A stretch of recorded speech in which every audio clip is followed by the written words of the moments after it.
'em up, drink 'em down, whiskey and cigars all around. Cheers, y'all.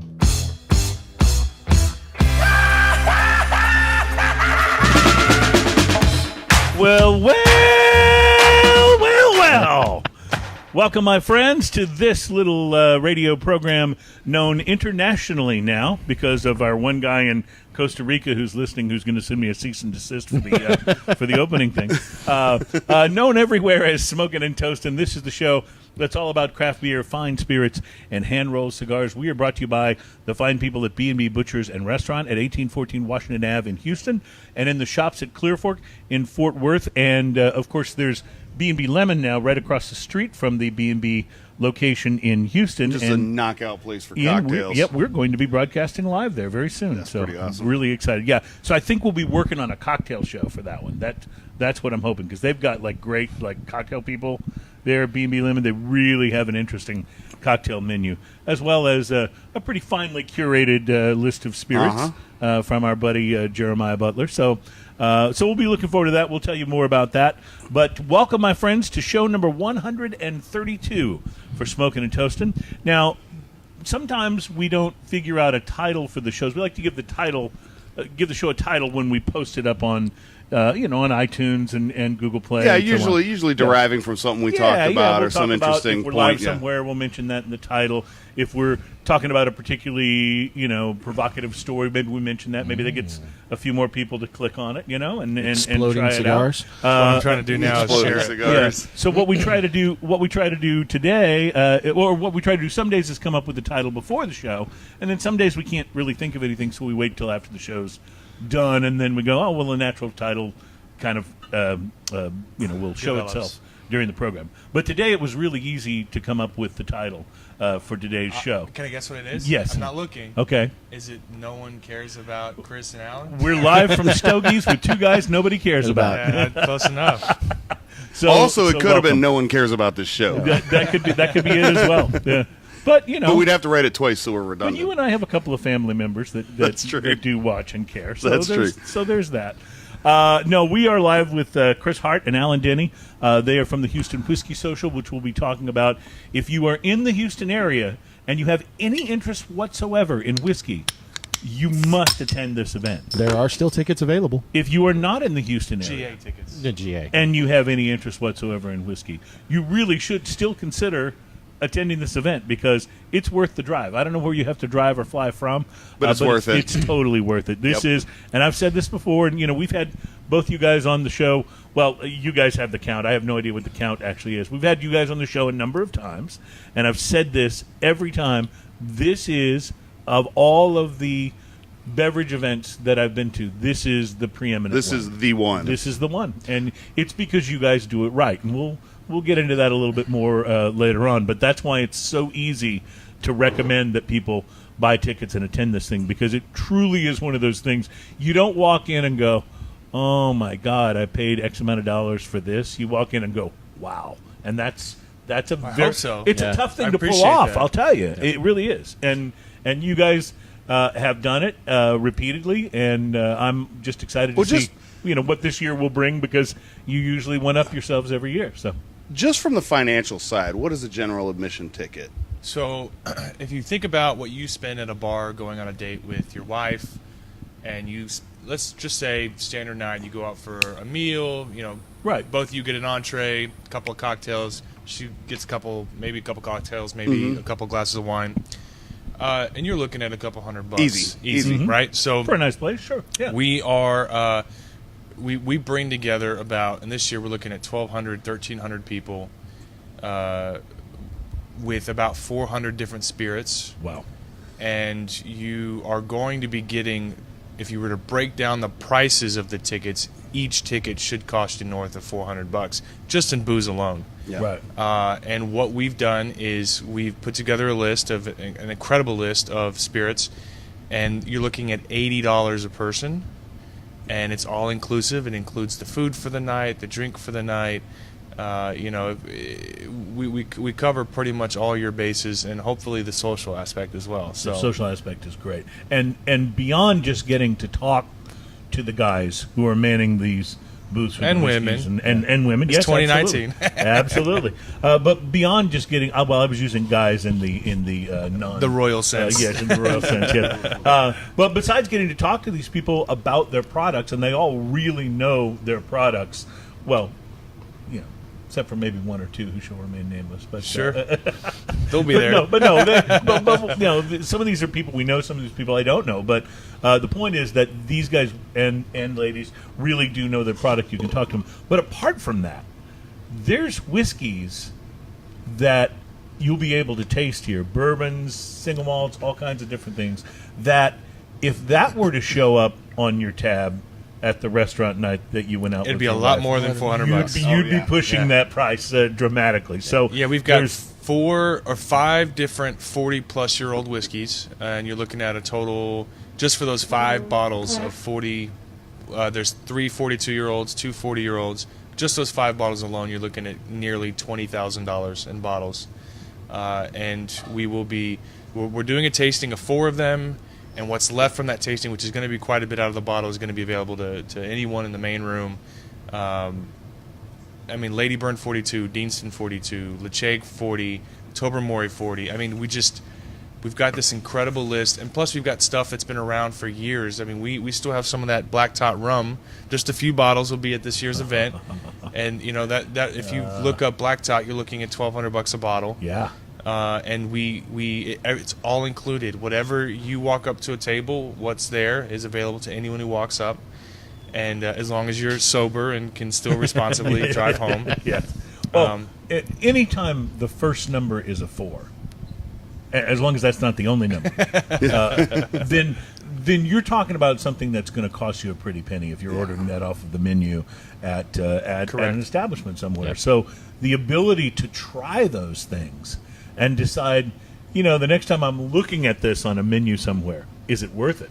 Or if I have access to be able to buy a bottle, which is going to be really expensive, is it worth it? Am I going to really get the enjoyment out of this? Well, this is something this is a question you can answer And that's multiple times. That's what it's for. The whole idea of the event is, look, I don't know how you are when you go to a sandwich shop, but I'm not doing 2 things. I'm not buying a tuna fish sandwich. I can make that at home, but I'm also not spending $10 on a sandwich I've never tried.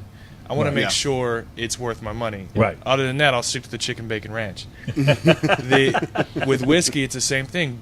This hobby is expensive, and do I want to spend $60 on a bottle? Which, by the way, nowadays is middle of the road. Yeah. Yeah. Do I want to spend $100 on a bottle without ever tasting it? I can go to a bar and pay a significant markup for that one glass.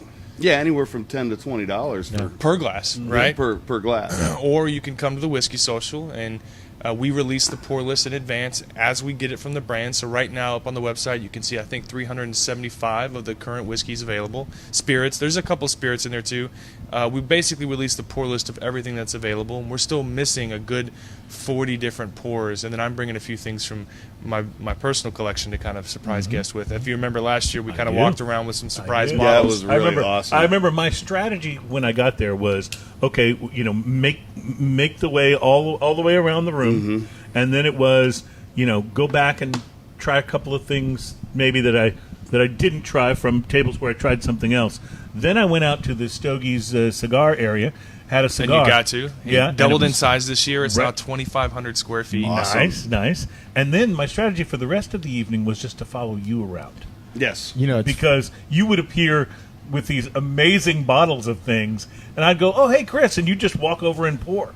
You Yeah, know, you last were year- busy, you didn't have time for chit chat, but pour. That's right. Last year we walked around with Pappy 23, Pappy remember 20, it well. the full BTAC line, the 15. And we got bum rushed by people. They Oh, were yeah. I surround remember. I us. saw it. Yes, People picked up on it pretty quick. Yep. They saw Chris walking around with a bottle, and if there was a crowd around him, there was a bottle in his hands. And It's a great way to win friends and influence. well, That's right. that's the whole idea. Listen, it's a social. It's about getting Right. together. And the one thing I do love about this event is I would say a good vast majority of the people attending have been attending for years. Are part of the Bourbon Society. They're familiar with they may not recognize everyone in person, but they recognize their name from the Facebook groups, and then so there's a bit more familiarity around what's happening, and it feels more comfortable, you know. And I'm hopefully people walk away feeling like, holy shit, that was worth my $80. Mm-hmm. Oh, So absolutely. I can tell you easily. and we had quite a bit of VIPs this year who paid $130, And what do they get that's extra above the? so because it's sold out, I can tell you now. Oh, so this is the reveal. Well, for those who've come before have seen what we do, but what we do is we give away a bottle of booze So part of the frustration with these events because of our laws here is you can't sell at these events. Right. You can't give a brand money and they can't give you a bottle in exchange. Right. Now I then and can there. order though. You can and go order. pick it up, right? Fully legal. Fully legal. That's what Total Wine does. You can pull up Total Wine on your phone right now, order from your phone, pick it up in store. We do that at the event. But part of the I've got two sets of customers to make happy. I've got to make the brands happy, and I've got to make the people Right. happy. Sure. Right. So people happy. It's easy. Surprise them with a pour Pappy 23. Make sure they get what they need and they I leave left happy. happy. Did you leave Yeah, happy? I was quite happy. Do what we can. And I with was so happy I Ubered. You're right. And with the brands, unfortunately, a big part of the problem in Texas is a lot of these events don't really prove a return on their investment. You can't sell To the brands, right? To the brands. Yeah.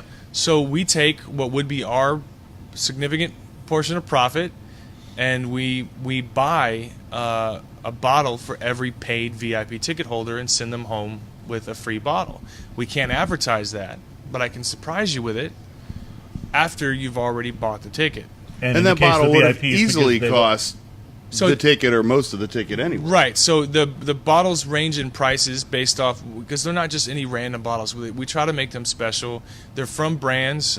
So brands will some of our featured brands we make it their product that we give away. But if it's Russell's Reserve, we give away Russell's Reserve picks. If it's Elijah Craig, we bought 10 cases of Elijah Craig single barrel picks this year, and we're giving them away. So you're not just getting a standard small batch; you're getting a single barrel unique item. That's one hell of a swag bag. Yeah. So and again, it's to the people who bought for a VIP or paid for a VIP ticket, and we are giving away this year 600 bottles of whiskey. Wow. And there might be a couple of special picks that I threw in there as well to give away Nice. from my own, again, personal collection. Just to kind of, I know some people. Spice things up, Just right? liven Yeah. it up. Yeah. I know people like our Plantation rum barrel, or so there's a couple of bottles of Plantation single barrel rum in there from the Houston Bourbon Society, and a few other things. But it's just we want to make the biggest impact, and of course you get a little booze in people and a little food in people, and make sure they have a good time. And of course they're going to want to open their wallets and donate to the Warriors for Freedom. So the whole event benefits the Warriors for Freedom charity, and if we can get people donating at the event, plus a portion of all ticket sales go to the event, then or to the charity, right. yeah, then it's a win-win for everybody involved, and I hope they walk away feeling happy with it. Well, and you moved it to an earlier part of the season this year too. So Well, we and had if it the weather's anything like what it is today, it's going to 60 be amazing. it looks like 60 degrees. That's going to be Yeah. amazing. 60 degrees, and even with a blazer on and a cigar in hand, it's going to be amazing. It's going to be Oh, awesome. Now, let me just do this because we have a lot to talk about. Excuse me, on the show today. We haven't even mentioned this EP Carillo, Connecticut that we're smoking, so I want to get to that in a minute. And there's a lot going on in the world of cigars and craft beer and spirits. There's a new House bill that's been filed that will block the regulation of premium cigars if it passes. It's one of two bills that are out there. We'll tell you about that. We'll talk a little bit about the Pokemonification of craft beer. And we'll talk about Interesting. an alarming cigar accessory that has come out that we kind of wish had not come out. And we'll be able to show you that and talk about that. So there's a lot to come, plus some great things we'll be tasting on the show, some of which are spread out in front of me here, some of which include some craft beer from Three Magnets Brewing in Olympia, Washington, the Little Juice Smoothie, Hazy IPA. I think that would be right up your alley there, I'm Chris. looking I know forward you to love it. the hazies. Is it frozen? I've got it as cold as I can get it. And then from the brewery called Barrel House Z, we'll be tasting their Swear Jar Milk Porter. So that should be very interesting. And we're about to sample a lager here, but before we do that, just because I know, well, we know from reading reviews, or at least from about a third of one review, that nobody cares about you two guys. I realize that there may be some people that this will be about as far as they go in the podcast. So just in case, give your website info so they can check out the Houston Whiskey Social. Yes, absolutely. That's HoustonWhiskeySocial.com. That's whiskey with an E. And you can find us on Eventbrite, Facebook, Instagram. Instagram is Houston Whiskey. Twitter is TX Whiskey Social, which I learned in retrospect was a bad choice for a username because TX Whiskey is a business. Yeah. I get tagged a lot and posts and complaints about the brand's products. But yeah, HoustonWhiskeySocial.com. You can find all the information for the event there. And the event is, I will tell you, is damn near sold out. I'm expecting by tomorrow probably we should be all out of tickets. Hopefully. I mean, we'll see.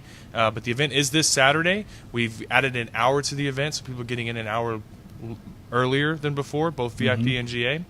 And it's this Saturday at 5 p.m. for VIP. And if you haven't bought a ticket yet, it's this Saturday at 6 p.m. Okay. And when that event is packed, it's a comfortable kind of packed, and everyone's happy to be there. It's really a nice, comfortable thing. You're not crowded in. Well, we added another room, so another 1,800 square feet to the elbow room. Awesome. And moved the food into the smaller ballroom. So nice. Hopefully there'll be a lot more elbow room and a lot more reason to visit, and a couple more tables, 10-top tables. I mean, we're trying to make this as comfortable and as relaxed as possible. Chris mentioned that it is next Saturday. This Saturday, which is in a couple of days. Let me just say, because I know some people don't access the show until later, we're talking about March 30th. That's correct. So if you're watching or listening to the show and it's after March 30th, start making plans for next year. Yeah. So, guys, we're first going to try, and ordinarily we don't sample a beer in the first segment, but as you can see, Chris has brought a couple of bottles of things to sample here. We don't have to hit it all. In addition to these tall ones, there's some little ones over means. here. Yeah, you don't realize who you're talking with over here. So I thought we'd just start with this, and this I'm really excited about because one of the big things that's happening in craft beer right now is a lot of craft brewers who have really kind of perfected, for lack of a better word, the ability to make very, very interesting ales are turning their attention toward lagers. And so lagers are really seeing a surge. I don't know if they're seeing a surge in popularity yet, although with the quality of some of the ones we've tasted, I think they are, considering that most of the bigger craft brewers are making lagers now and doing a damn fine job of it. And even to the point, like Guinness makes an American that's right. lager too. And outstanding. If you think about lagers, a lot of people immediately think of things like Miller Lite and things that are more mainstream beers. But the fact is that one of the beers that helped to propel the craft beer evolution and the craft beer explosion is a lager, and that's Samuel Adams Boston Lager. Yeah. And it's a damn fine beer that I'm happy to drink any time. So what we're dealing with today, and Ian, maybe you can show that to the camera, is the Founders brand new solid gold premium lager. Ian's seated on the end so he can make an easy trek over to the, and hopefully that doesn't just look all fuzzy. But that's the Founders Solid Gold Premium Lager. I know you've already started, Ian, with your research, and since you have the only wireless mic at the table, and I'm completely jealous. You were so jealous of my wireless mic. But you can move around freely and sample the beer. I think what we need is a Sennheiser sponsorship for these. I think we do. We do. Want to see him get off his butt and do it? Can we provide some feedback on this? Why does it have to be me? Please do. On the beer, please do. Oh, Chris has also done his research. His cup is empty. Yeah, so I'll say two things about it real quick. But it may have initially come off as a criticism. It's not a criticism. So I'll tell you what I tell my wife every time she asks me how her outfit looks. Let me say what I'm thinking, and then let me shape it. So it may come out wrong, but know that going into it. Dude, the answer is you look great. I mean, not always, but so I've always loved, and you may make fun of me for this, but there's a part of, again, I'm just going to say it. There's a part of my childhood that reminds me of my uncle, who smelled like Budweiser constantly, and there's something about Budweiser Red Label that I've always enjoyed while mowing the yard, and I love Founders. This is not an insult. Mm-hmm. but it's very reminiscent of a Budweiser. What do you think, Ian? Would you agree with that? I agree. I agree to a point. I think it's a crisp baseball beer. aftertaste on this is cleaner than a Budweiser. I think when you're striking at a lager and it says, solid gold premium lager, 4.4%. That looks like an 8. I mean, if that was in can form, that label would look like an 80s beer that you'd see in a TV show. Right, exactly. Totally. So I think they're going for that kind of retro on Renegade. Nice. Solid gold beer. I think you're right. I think it's this to me is like if Budweiser was to improve the flavor of their product. And I'm willing to bet, and I'm kind of hanging on to this a little bit because I want to try it warm. You can't drink a Budweiser warm. It's not good. No. Not good at all. So honestly, there's not many beers in general that are good warm. There's a lot of beers that I can drink approaching room temperature, and they're fine. You're a better man than I am. See, I'm kind of with Chris. Although I understand and appreciate that, sometimes I enjoy tasting an IPA, let's say, that's a little warmer, because the flavors are different, but not hot, and certainly not hot or warm. Here's the thing. I like it cold, though. The flavor in a beer stands up or it doesn't when it gets warm, and that's the bottom line. I mean, you said it yourself. Cold kills flavor. It masks flavor. Sure. And so what happens is when you're drinking a Budweiser or a Miller Lite or whatever, and it's super ice cold, it goes down easy, it goes down fast, and I think that's what the many. There's a your mom joke in there. I'm just gonna skip right over. That's what she said. Or so's your face. One of those works in that situation. Mm-hmm. But yeah, so like the cold kills flavor, but a lot of those brews when they warm up, the flavor doesn't stand up, and it's just not as quality a product. I'm interested to see how this does, because I know when Karbach was making their sympathy for the lager, you could drink that at near room temperature. It tasted great, tasted fine. Now, do I want to drink it at room temperature all the time? Not necessarily, but I don't sit they there. They stopped making that beer? Yes, they did. As soon as they were bought out. That's horrible. They also changed You'll Shoot Your Eye Out, too. Amazing. Yeah, and they changed and they killed it. Big and Bright. Because Big and Bright, AB made them cut back on the amount of grapefruit that went into the Big and Bright. So, I think all right. So now I'm starting to get the old AB and Bev thing. Yeah. when you build a solid product, the flavor will stand up, and you don't need the cold to mask it. So that's one of the reasons I do like to try it. Now I don't generally drink my beer like that, but I also will take a glass of beer sometimes and set it around, and I want to come back to it. I don't want it to taste like ass, I want to, want to have my product, not have to slam it before it gets cold. Because frankly, the cold activated can, that's an early warning system. That's what it really is. That's really good. You're right about that. That's really good. Alan, what are your thoughts on the lager? Grapefruit. Yeah, it does have some citrusy grapefruit. As soon as I smelled it, and before I knew what it was, and I smelled the grapefruit, and I didn't know what beer it was, and I was for sure y'all were giving me an IPA. Yep. Because it did have that aroma. It had that nose, but taste it. It's great. It's crisp. It's. I am not a Anheuser-Busch fan for the most part. Bud Light when I want to drink some water, but Budweiser, I'm just not a fan. It's not my thing. Mm-hmm. But that's a good lager. That's really good. They do make a really good beer flavored water that's Michelob Ultra, I think is what they call it. But I hear that there's only 4 ingredients in Bud Light. Well, they don't. According to the ingredient label, that's correct. and believe me, we've spent a lot of time researching. They don't use this. yeast. Apparently, that's not one of the ingredients. Yeah, really. Well, to be fair, that's not actually. That is okay. Agreed. No, because in Scotch, there's 3 ingredients, and it's yeast, water, and barley. Yeah. Mm-hmm. So the fact that they don't list yeast as maybe because it's a process, you can get away with it. I don't know. I do know they also include weed killer, and that's not listed on the because there's a study that's found, and and in fairness, it's not a large amount, but the substance that basically is weed killer. But let's is be present honest. in the beer. Let's be honest. If you're willing to drink most Budweisers, Bud Lights, Miller Lights as your daily, and a lot of it, I know a lot of guys who drink a lot of it. Mm-hmm. Do you really care that there's pesticide that in there's there? weed killer in it? Yeah, I mean they're already on a path to destruction. I mean, what's a few weed killers? Hey, did you see that? There's 4 refunds to the Houston Whiskey Social right there. Oh yeah, there you go. All right, so I'll tell you what we're going to do. I really enjoyed this, by the way. Very crisp. I got the grapefruit that you mentioned. I got a little bit of that on the finish, too. And I thought that if this were a mainstream lager, like made by one of the big beers, it would be kind of tough for me to review because I really like it, and I would be like, how'd they do this? I'd be willing to bet that if you secretly one day put that in a Budweiser can and did a blind taste test on the show or whatever, I bet most people would not notice that it's a significantly improved product.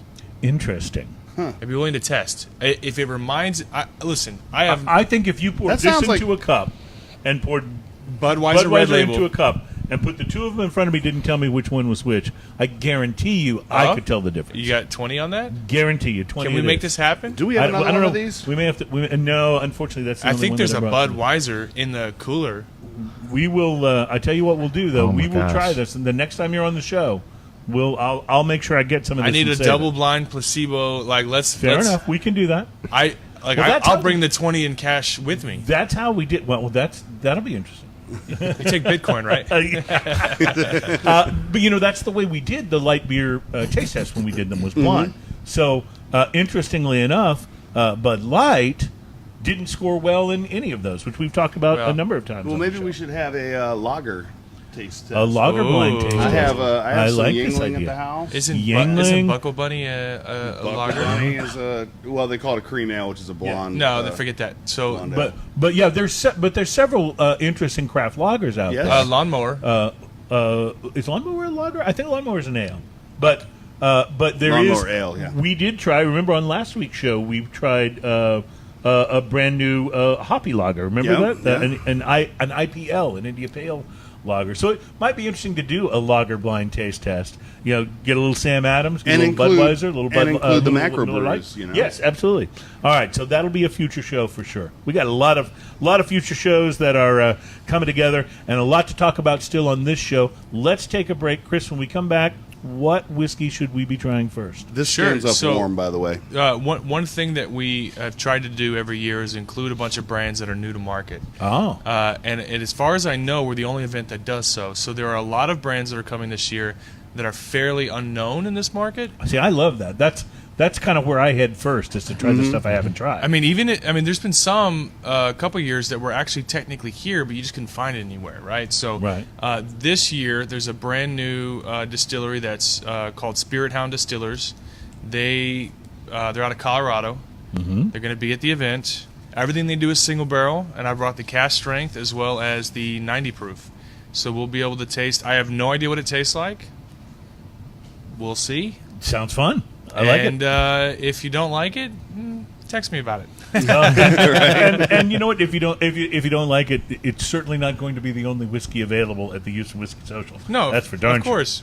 And listen, I want your honest opinion either way. I don't. I mean, I guess in this sense, I work for the brands, but I'm a big believer of transparency. Everything about it seems very promising, and when I talk to them and looked into it, I'm super stoked, especially for this barrel proof. So All right. I'm looking forward to it. All right, we're excited about that. We'll be back in just a moment with our next segment, and we'll be trying some of this mystery new brand. So it'll be exciting. It's Smoking and Toasting, show number 132. We're live from Stogies with two guys nobody cares about, and we'll be right back. I like that.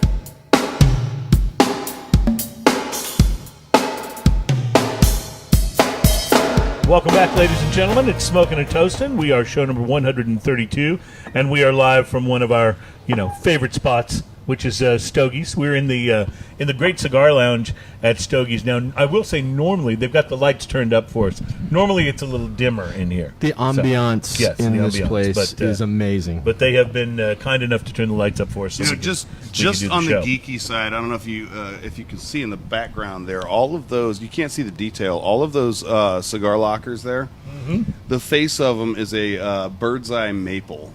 Oh. On every one of And them. you're And a a lot guy of them that are, knows this. a lot of them are book Is that matched. from well. Guitars? What's that? Sorry, I didn't mean to interrupt. I was saying, is that from Guitars? You can spot that wood. Oh yeah. You're a wood expert, so they I say. don't know if I'd say I'm an expert, but that is bird's eye maple, and a lot of them are book matched. So that's where you see the line down the center, and then the pattern is is equally matched on each side. Interesting. So you're saying they put some thought and some work into these things? That's not cheap at all. Yeah, like that's expensive lumber in the first place, and then having it done like that takes a lot of attention to It's detail. not, you know, Well, sorry, I force of habit. Not just is it expensive, but the way they do these, they're modular. They build the units and put them together. I mean, That's beautiful. The guy that does them, I mean, they're made like custom cabinets. It's They're beautiful, not. yeah. It's not just thrown together. And you were talking about the ambiance in here. When the lights are dim, there's still some light spots on those, spotlights on those, and it almost creates a glow along the back wall. It's really cool. I will tell you guys, I started shopping at Stogies back in the 90s when I lived in Houston for the first time, and it was about the size of that area with the sofas over there. It was a very small place. Next remember door that, here. yeah. And I used to go in there and buy cigars. There was a really friendly guy that ran it. He was an interesting dude, but he was very friendly and loved to talk cigars, so it was fun to talk with. But what Stogies has become, the vision that Jorge really put together for it once he got involved, and once the place changed hands, it's like really like just about no other cigar place that I've been in. I would agree. I mean, and I love cigar shops. I love all. There's a lot of different good kinds, ones in little Houston. ones, big ones, places with really fancy lounges, places with really like sort of easygoing, sort of blue collar lounges. I like all of it, but this place is really kind of a special thing. Well, unto itself. there's places all over the country that they're not just cigar shops; they're destinations. Well, more and more, yes. Kansas City's got Outlaw, Kendall and his wife Liesel. You've got in Florida, there's a ton of them. But in Houston, there's wonderful cigar lounges all over the city, all over the suburbs. This is a destination spot. This is when you come into Houston, It's you got to definitely come an by. experience. Yeah. By the way- Casa de Jorge is what I like to call it. Casa de Jorge, I like it. One of the things we've started Jordan. doing, by the way, on the show is, and we've done one segment of this so far, but we're doing short little segments every now and then that are smoking and toasting recommended shops. Ooh. And we've featured one that was just a little south of Pittsburgh.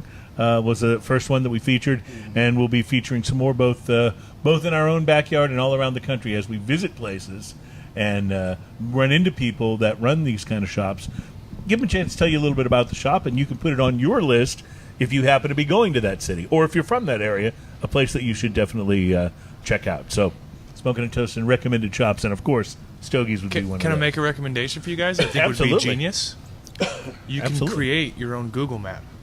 Oh, there you go. And the Houston Bourbon Society, if you go to, I bought the domain HoustonBourbonSociety.com, created a Google map, have it redirect to the Google map, and if you go there, and if you're in a city somewhere like Louisiana, Austin, Dallas, Houston, and you need a recommendation for a bar, a restaurant, a cigar a place that lounge, you can smoke, yeah. we've got all that on our website, the HoustonBourbonSociety.com. But I think a smokinandtoasting.com that redirected to specific cigar shops I like would it. be monumental, and I it's like it. super easy to do. Totally stealing that. Yeah, you should yeah, definitely you totally should. should. Hey, listen. Totally I mean, I got stealing the that idea idea. for doing a show from a couple of guys I know. So, I don't mind if we borrow. What's going on your show? While you mentioned that, the show, of course, is Whiskey Neat with Mr. Kris Hart, and Christopher Hart, yeah. and he is not only the host of that show, but a frequent guest on ours, and we've been on his show. But what's been going on lately? Anything exciting to talk about? Yeah, so I had on recently actor and comedian T.J. Miller. That episode was He's almost great, by the way. that episode was almost completely That- unusable for radio. That episode is hilarious. Yeah. Well, he's great. Like He's that. great. Download that and listen. It's our number one episode. We uploaded it 3 days ago on Facebook, and we're at 12,000 views or something. That's great. All together with iTunes. I mean, it's easily our number one episode, but it was so heavily censored we couldn't use it for radio. So, but it was such a fantastic guest, and I've actually had a few other people reach out that have some comics that have gone on to bigger and better things that are from Houston that'll be back soon. So you'll be seeing a couple of new guests coming up that are also great. comedians that love to drink whiskey. And listen, if I can just sit down with someone that's funny, or an actor, or someone that has an interesting backstory and enjoys spirits, my dream has Sure. always been Ron Perlman. I would love to sit Oh, down he with would be Hellboy, amazing, wouldn't he? who's a big cigar smoker, big fan of Hoya de Monterey, and have a whiskey with him and just talk to him about his life. And those shows kind of create themselves. Unlike, say, when you have on two guys that nobody cares about, when you have to do a lot of It's a heavy struggle. lifting. Yeah. These shows, really do their thing. And shout out to your guests on that episode too, because I went and saw them on the Friday night when they were at the Improv. And You and your wife, yeah. Yeah, TJ is hilarious. Like, his whole thing is fantastic. But Cash opened up the show, and he works the crowd In such a great way, and too. you can tell that it's not all, premeditated. It's not, I mean, he's just rolling with it, and he is so good at it. Like, that was such a natural and wonderful thing to watch. A number of years ago, I'm pretty old. Back in the 80s, I was doing a morning radio show in San Antonio, Texas. We had a good relationship with one of the comedy clubs there, and they would bring over, some of the comics where they were really working, trying to sell the room, and kind of in return, every once in a while, I would ask if they had somebody bigger coming over, and they'd bring them over, even though they really didn't need the promotion Sure. for that. It was just kind of how the TJ definitely did not need me. yeah, kind of how the relationship worked. I remember they called me and said, "Hey, we got a guy coming in. We could use some help on this. I don't know if you've ever heard of him before." They told me his name, and they said he had a part in the movie Pretty in Pink. And I was like, "Oh, okay, it was a small part, whatever." I was like, "Okay, well, sure, bring him over. If nothing else, we'll let him talk for a minute. If he's not that funny, we'll talk about Pretty in Pink, and then we'll plug his show, and he can go." So he comes over, and he's a really nice guy, kind of a deep Jersey kind of tough guy accent. Doesn't really do much material, but just starts riffing on whatever we're talking about, and he's hilarious. Like, the guy just cracked us up the whole time. Fast forward a couple of years later, somebody gives me a tape of him live in concert. I listened to it and went, how did this guy have any material that he could actually use on the radio? It was Andrew Dice Clay. Oh, my gosh. And I don't know what you think of him. I subsequently got so tired of his whole act that I Jack and Jill. really Yeah. kind of burned out on the whole thing. So although did America. Although I did recently see him in a movie, and he was fantastic. I will tell you, hands down, I think he is probably the most Matthew McConaughey was known for romantic comedies, and he went through a reconnaissance where he was in just stellar movie after stellar movie. Andrew Dice Clay is one of the best actors I've seen in his current age. He was in that movie with Lady Gaga and yes, that's right. In Stars Born, yeah, he was great in the Stars Born. He was fantastic. Yeah. And he has a TV show on HBO or Showtime called Dice, and it's about a guy that used to be famous in the 90s as a big comedian, and now he's struggling with his older age and not being as famous. And it is just absolutely. I think he's completely underrated, and I love his acting ability. Well, his stand-up routine got old. Yes, his what do you call it? Not a kitsch. His shtick. His shtick. Yes, his shtick got old. Yeah, it did. But what was interesting is when I had him on that show that day and didn't know anything about his material, and I didn't go see him do any of it. Like, I would never have guessed that he was the Jack and Jill went up the hill. The monster that he was, and he was the monster in the '90s. If you had him in the '80s. Was. Oh, yeah, he was. In the 90s. No, he totally... Oh, yeah. Like, he was playing stadiums and stuff, so... I think he sold out Madison Square Garden 2 nights in a row. Yeah. But Chris's show, to get back to Whiskey Neat... No, I mean, it's all... I find this stuff really interesting. But your show, you do quite a bit of sampling. You sample and talk about... And I tell people that your show is for the people that really are super into whiskey. Like, they want to dive a little deeper and talk about...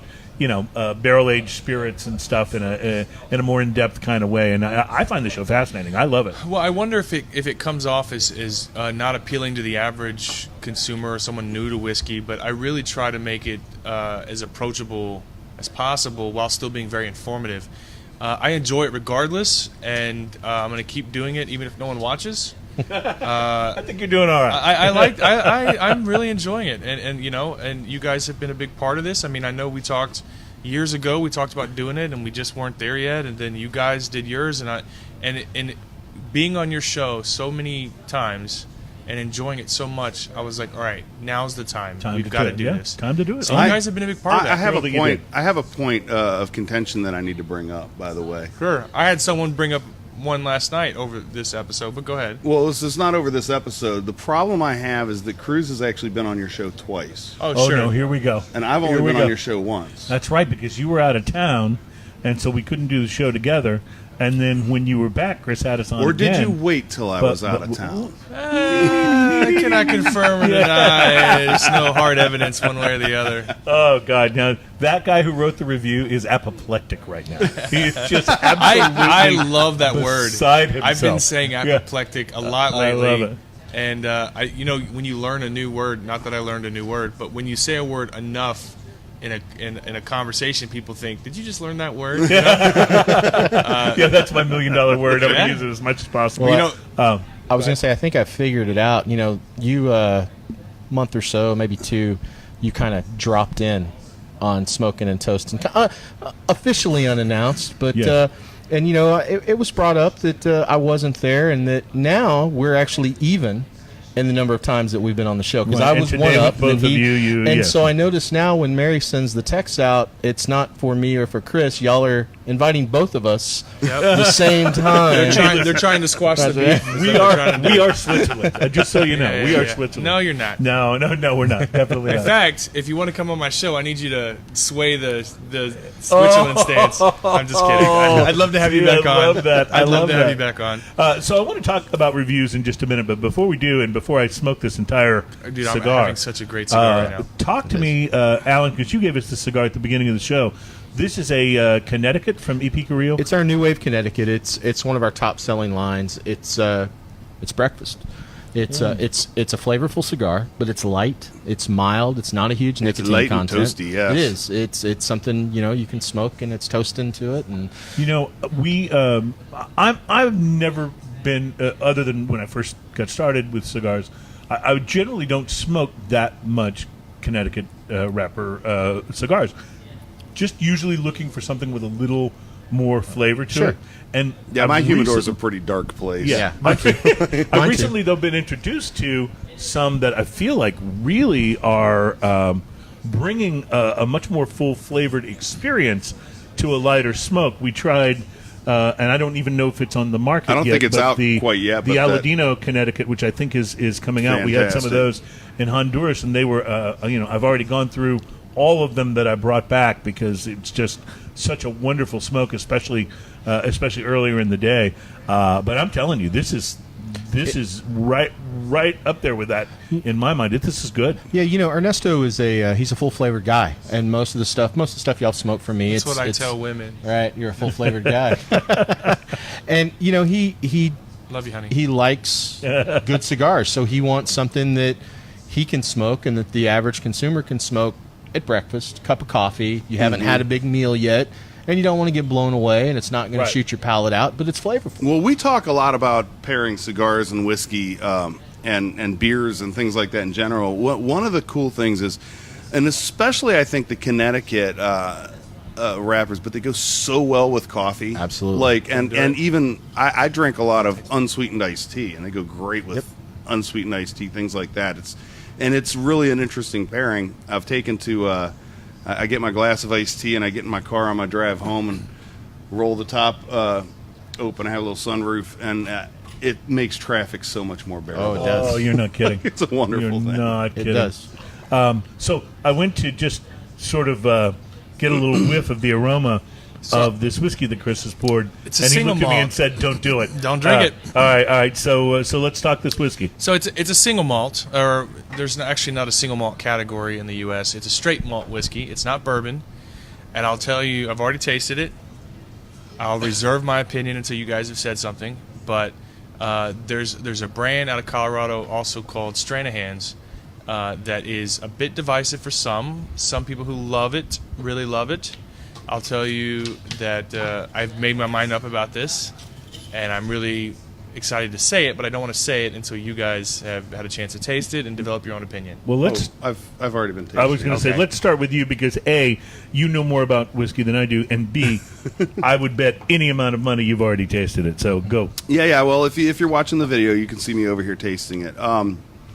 This is brown sugar.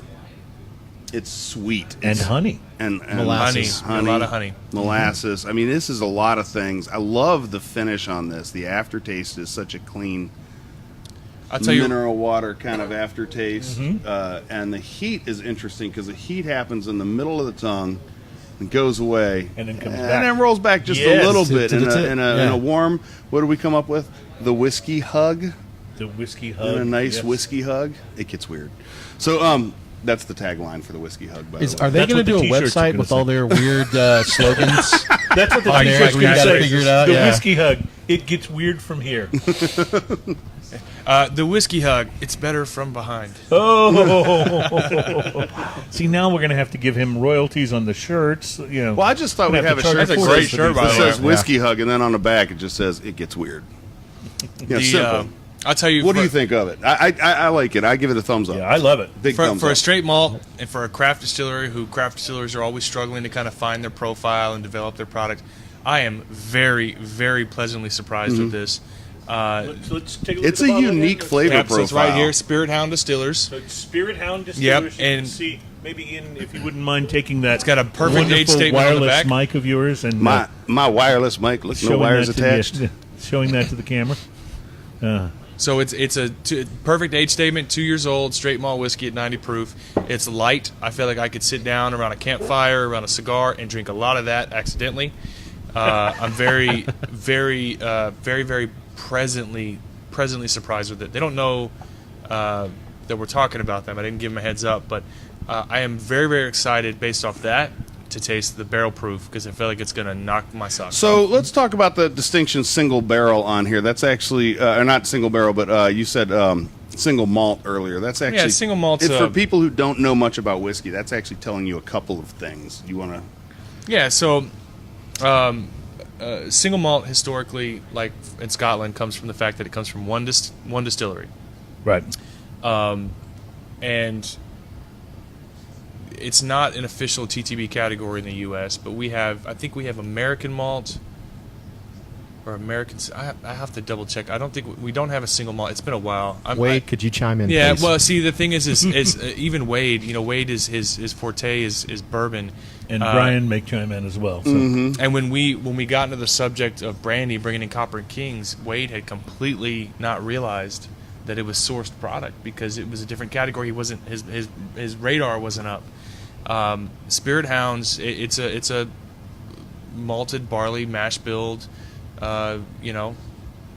delicious, surprisingly delicious 2-year-old whiskey out of Colorado, and they'll be at the event. And there's another one coming called West Cork, and it's an Irish whiskey. I'm just as excited because if anyone is going through a revival in the whiskey world, it's Irish whiskey. right now. Yeah, no question. Yeah, there's been a lot of new Irish whiskeys on the market. So I want to also, like you said, this is a 2-year-old whiskey. I want to also bring light to the fact that the age statement in whiskey seems to be less and less of a mark of quality than it used to be. You know, Oh, it used sure. to be the older it was, the better it was, hands down. Well, there's a bit of a loophole now too, because in America, any whiskey that's categorized as a whiskey under 4 years old has to carry an age statement. So it behooves these young producers to put an age statement on there. One, because it's legally required, but two, it legitimizes like their transparency, right? Right. So they're like, hey, look, it's a 2-year-old whiskey. I don't know what this costs. I haven't asked him yet. He dropped off the samples at the studio, and we didn't get around to tasting it with TJ Miller, and I was just happy I could open it with you guys today Well, and so this will be available at the social. at the social, and it'll be available for sale too through Village Liquor. And you mentioned also another distillate they were bringing? Oh yes, the barrel strength. The barrel strength. Okay. Yeah. So that's the 90 proof, Oh, so you've got that too. and there's the cast strength single barrel Colorado 375, and it's 62.9% alcohol. Well- so I'm hoping that'll give me one hell of a whiskey hug. Well, this is very Nicely good. played, sir. And Nicely unless played. I get blown away by that one, I'll be thinking about getting a bottle of this. This Yes. is quite good.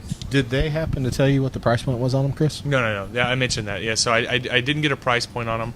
I don't know what to expect from them. I know they're very new to market, and they were literally a last-minute addition. They were the last We had two. Actually, we didn't even have room. We had to make room for West Cork and Spirit Hound. But I'm always These are the kinds of problems to have, by the way. Yeah, no, I mean, I'm sorry. I didn't mean for that to come off as like a humble brag or something. I'm always looking for, like the beer world. You're always looking for that next thing. You're open-minded. You want to try something new. I'm excited. And we're going to talk about that later in the show under the heading of, and I didn't make this up, it's the article that I'll be using to reference this. That's the title of the article, is the Pokemonification of craft beer. What does that mean? So, is that a reference to Gotta Catch 'Em All? It's a reference to trying to catch the new and the rare. You remember when Pokemon Go was all the rage for about 5 minutes? Nope, I'm a grown man. Well, Since it was. when? Just kidding. I played. It was impossible. I never played. No, I did not. I thought I told you about it at the man cave back then. I was trying to show you about how much fun it was. No, that was my brother-in-law, Lynn. Lynn and Amber jumped all over it. So I live down in a building near Discovery Green. And during that whole Pokemon Go craze, You saw him downstairs. I would look down at the park around dusk, and all you would see was this sea of, well, you could see the light from people's Of hipsters phones. and their skinny Yeah, jeans. hipsters and their skinny With jeans. their vaping and their kids Pokemon catching. all down there trying to find whatever Pokemon Go characters were lurking in the bushes Oh my at Discovery Green. Discovery Green finally had to get it declared a Pokemon-free zone. I don't know how you do that, but they apparently how do you did legally something do that? got them to remove all the Pokemon So characters. there were a lot of places. So Oh, you can apparently- request from them. Yeah, well, apparently there was in League City where the Doppler is, over off of 646, the big Doppler weather ball. Yeah.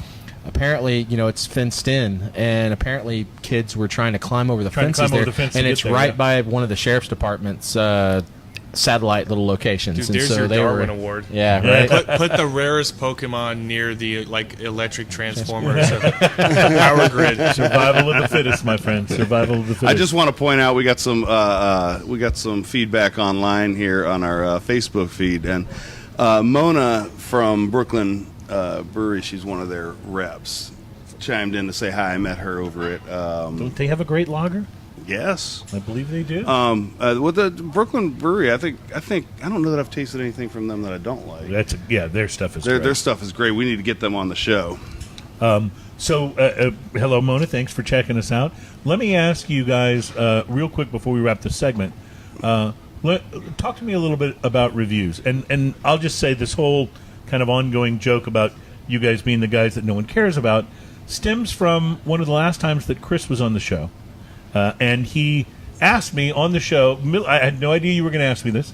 Just middle of the show, you asked me if I ever read the reviews of Smoking and Toasting. I'm like, what are you talking about? What reviews? And you said, like on iTunes or whatever.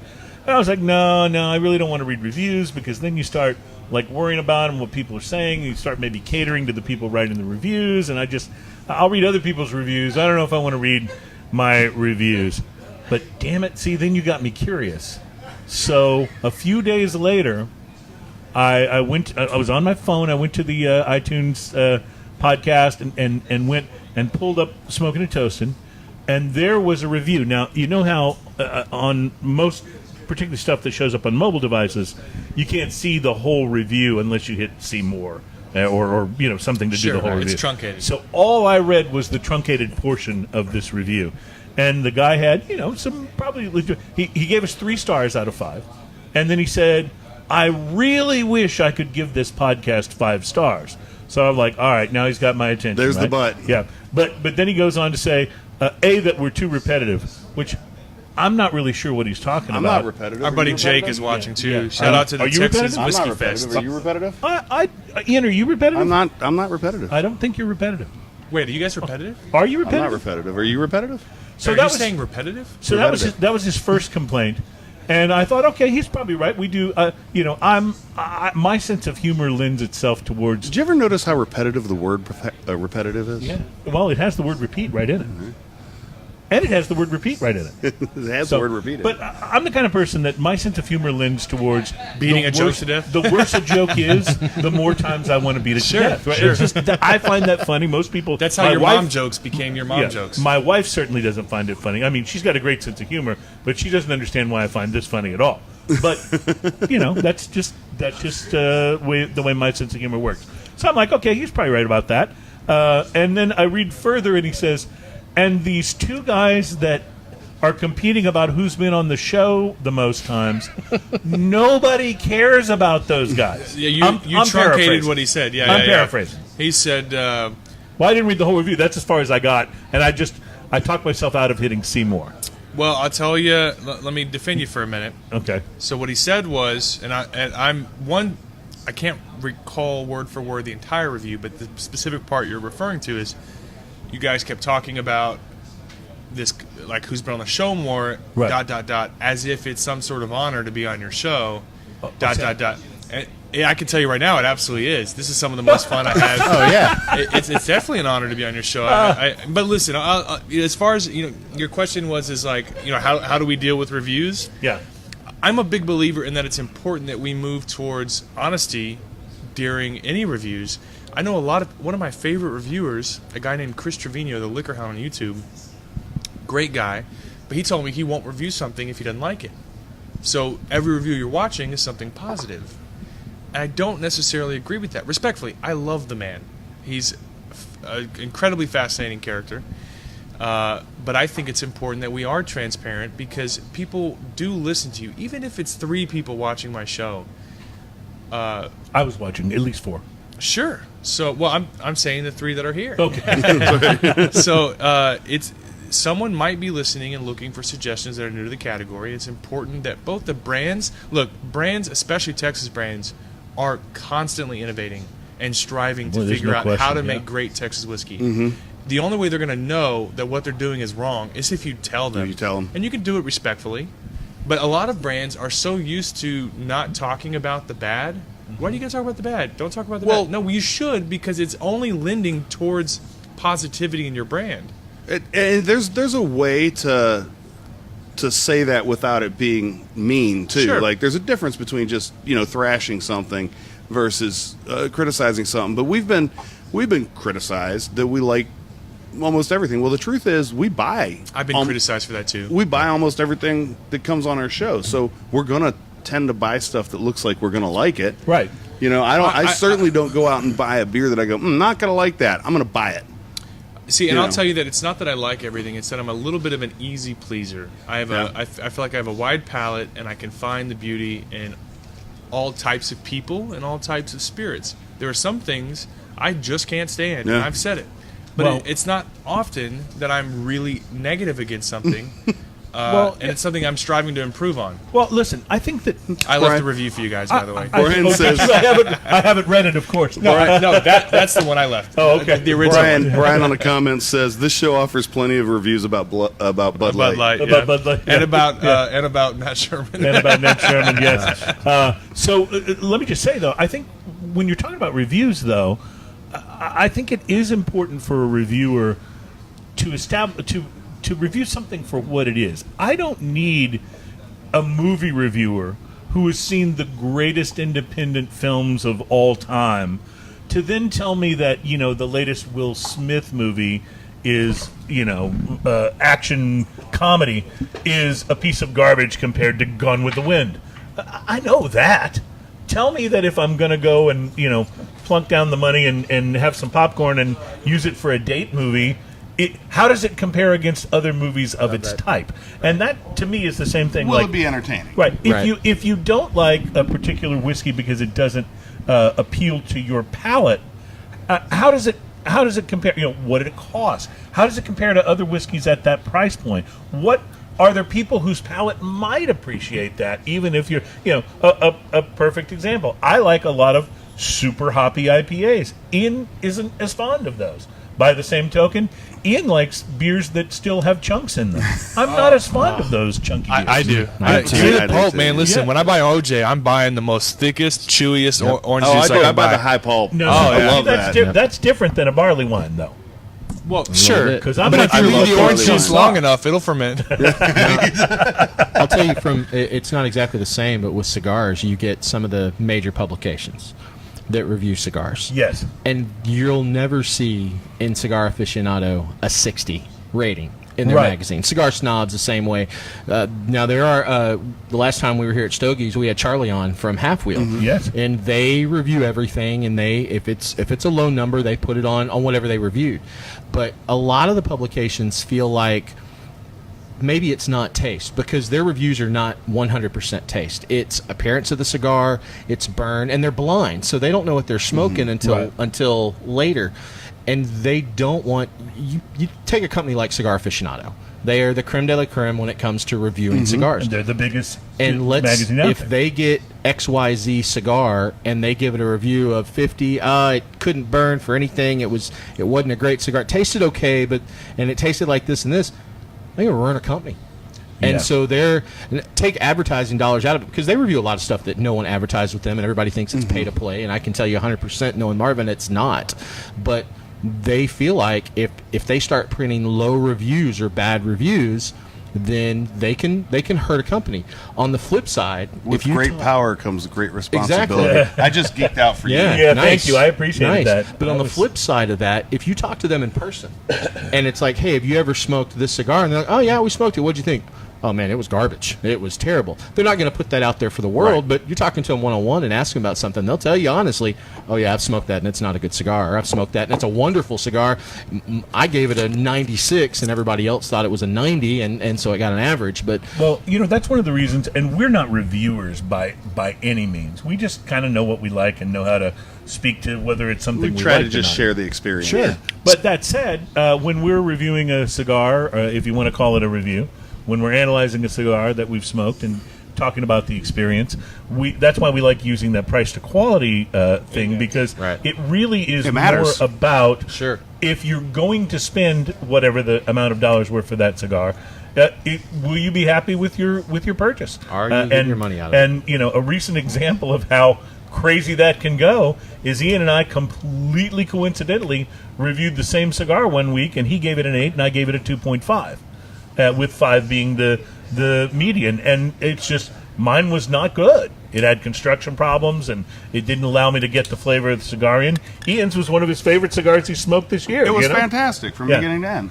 So- it was bizarre. And it's So the bad That could thing be is- humidification, They consistency. came out of the same box. Interestingly, they came as out of the well. same box. We were pretty Oh, sure. wow. Even if a cigar, so I'll tell you, even if a cigar comes out of the same box, y'all went to.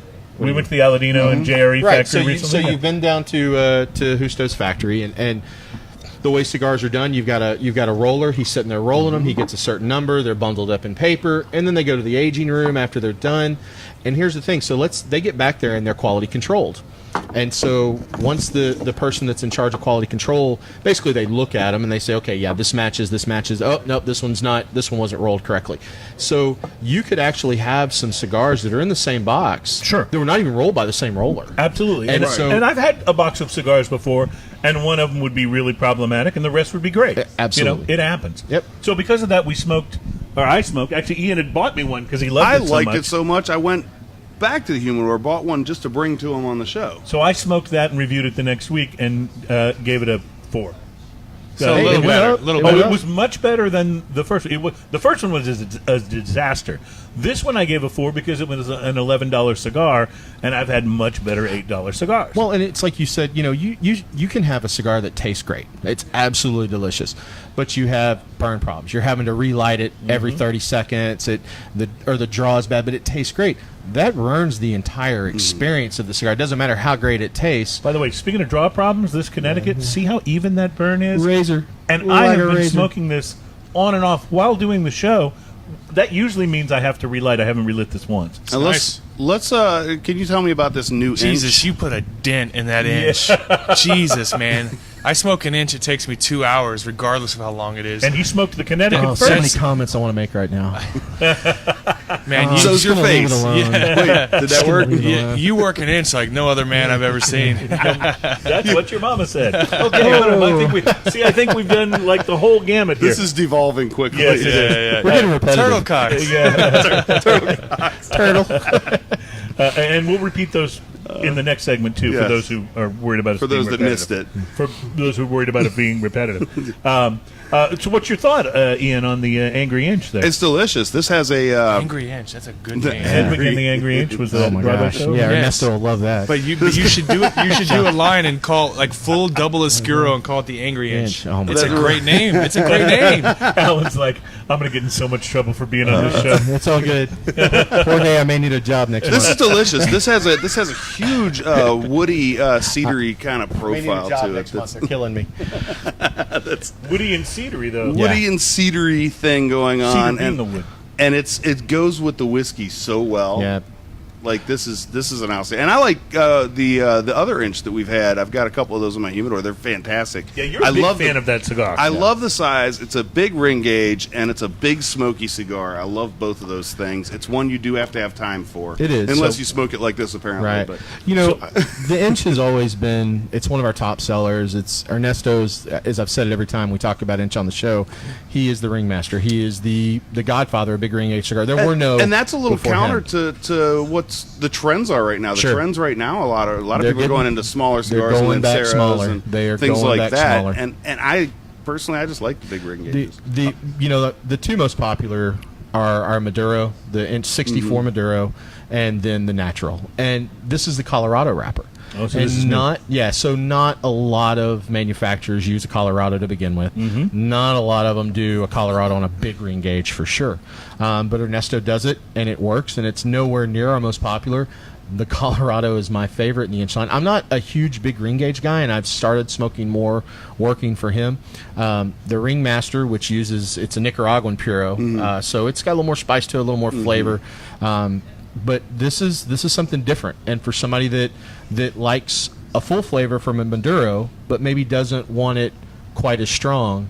Yeah, this this- is something definitely to I go would to. put this in a solid medium as far as a flavor profile Absolutely, goes. yeah. And because your Maduro is definitely in the full. Oh, absolutely. Like it's that's a big smoke.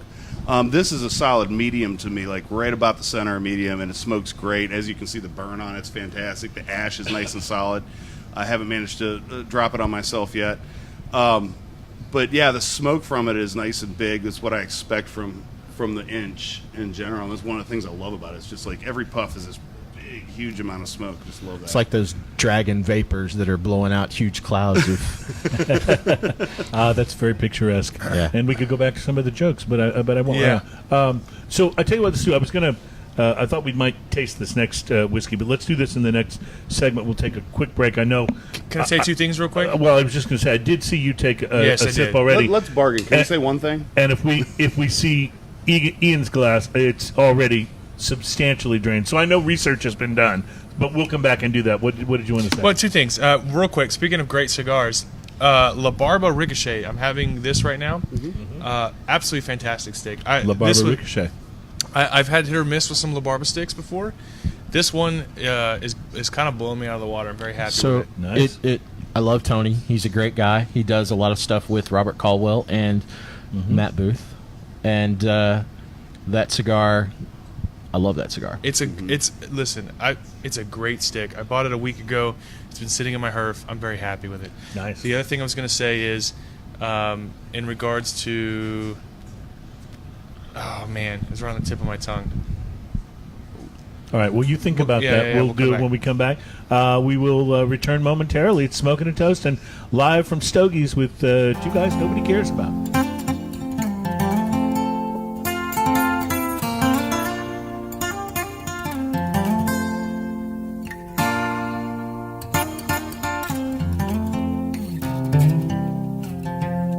Here we go, my friends. We're back with Smoking and Toasting. We are live from Stogies with a couple of guys nobody cares about. It's show number 132, and we are brought to you by the amazing and fine folks at B&B Butchers and Restaurant. Not only are they awesome sponsors, but it's just a great place to go. Talking about B&B? Yeah. Oh, B&B is fantastic. so Jeremiah good. is a saint. He's amazing, and I got a chance to just sit down and spend a few minutes with him last week, and I just love his energy and passion for the world of spirits. Give and him a what it's microphone all and just about. let him go. Well, that's why we do live shows there. Is because I have to do no planning for the show. We just give Jeremiah a mic and let him go. And I heard this rumor he knows something about bacon. Well, Yeah, I don't know if he knows it or if he knows the people that know it, but boy, man. do they know bacon. And great steaks and all of that. They're at 1814 Washington Ave in Houston, and in the shops at Clear Fork and Fort Worth. And you got to try out B&B Lemon, across the street from the Washington Ave. We always location. talk about going there to eat, but they have that butcher shop there. They are actually a butcher shop. You can go buy a dry-aged steak there and take it home and put it on your own grill if you're so inclined, which, by the way, turns out amazing. I mean, pat myself on the back. I'm pretty good at making a steak, but when you buy that dry-aged beef, it's unbelievable. It's one of the few places that when I go, I go with a group of people, and we get 5 or 6 appetizers. Yeah. Yes. And 3 of them are bacon. Yes, pork belly, bacon. Yeah. I mean, It's they amazing. do bacon 3 ways. That's the bacon 3 ways. That's what you. That's it. If you're with That's it. a group of people, Absolutely especially, ridiculous. Gotta go there. So gotta good. go there. I like your little, Yeah, what's going on here looks with that? even better as you're using it than it does So just I've laying got around. I've got big hands, but not Ian and Cruz big hands. You guys have paws, bear paws. You especially, Ian. Meat hooks. He's a guitar player. Every time I shake your hand, I second guess my manhood. Yeah.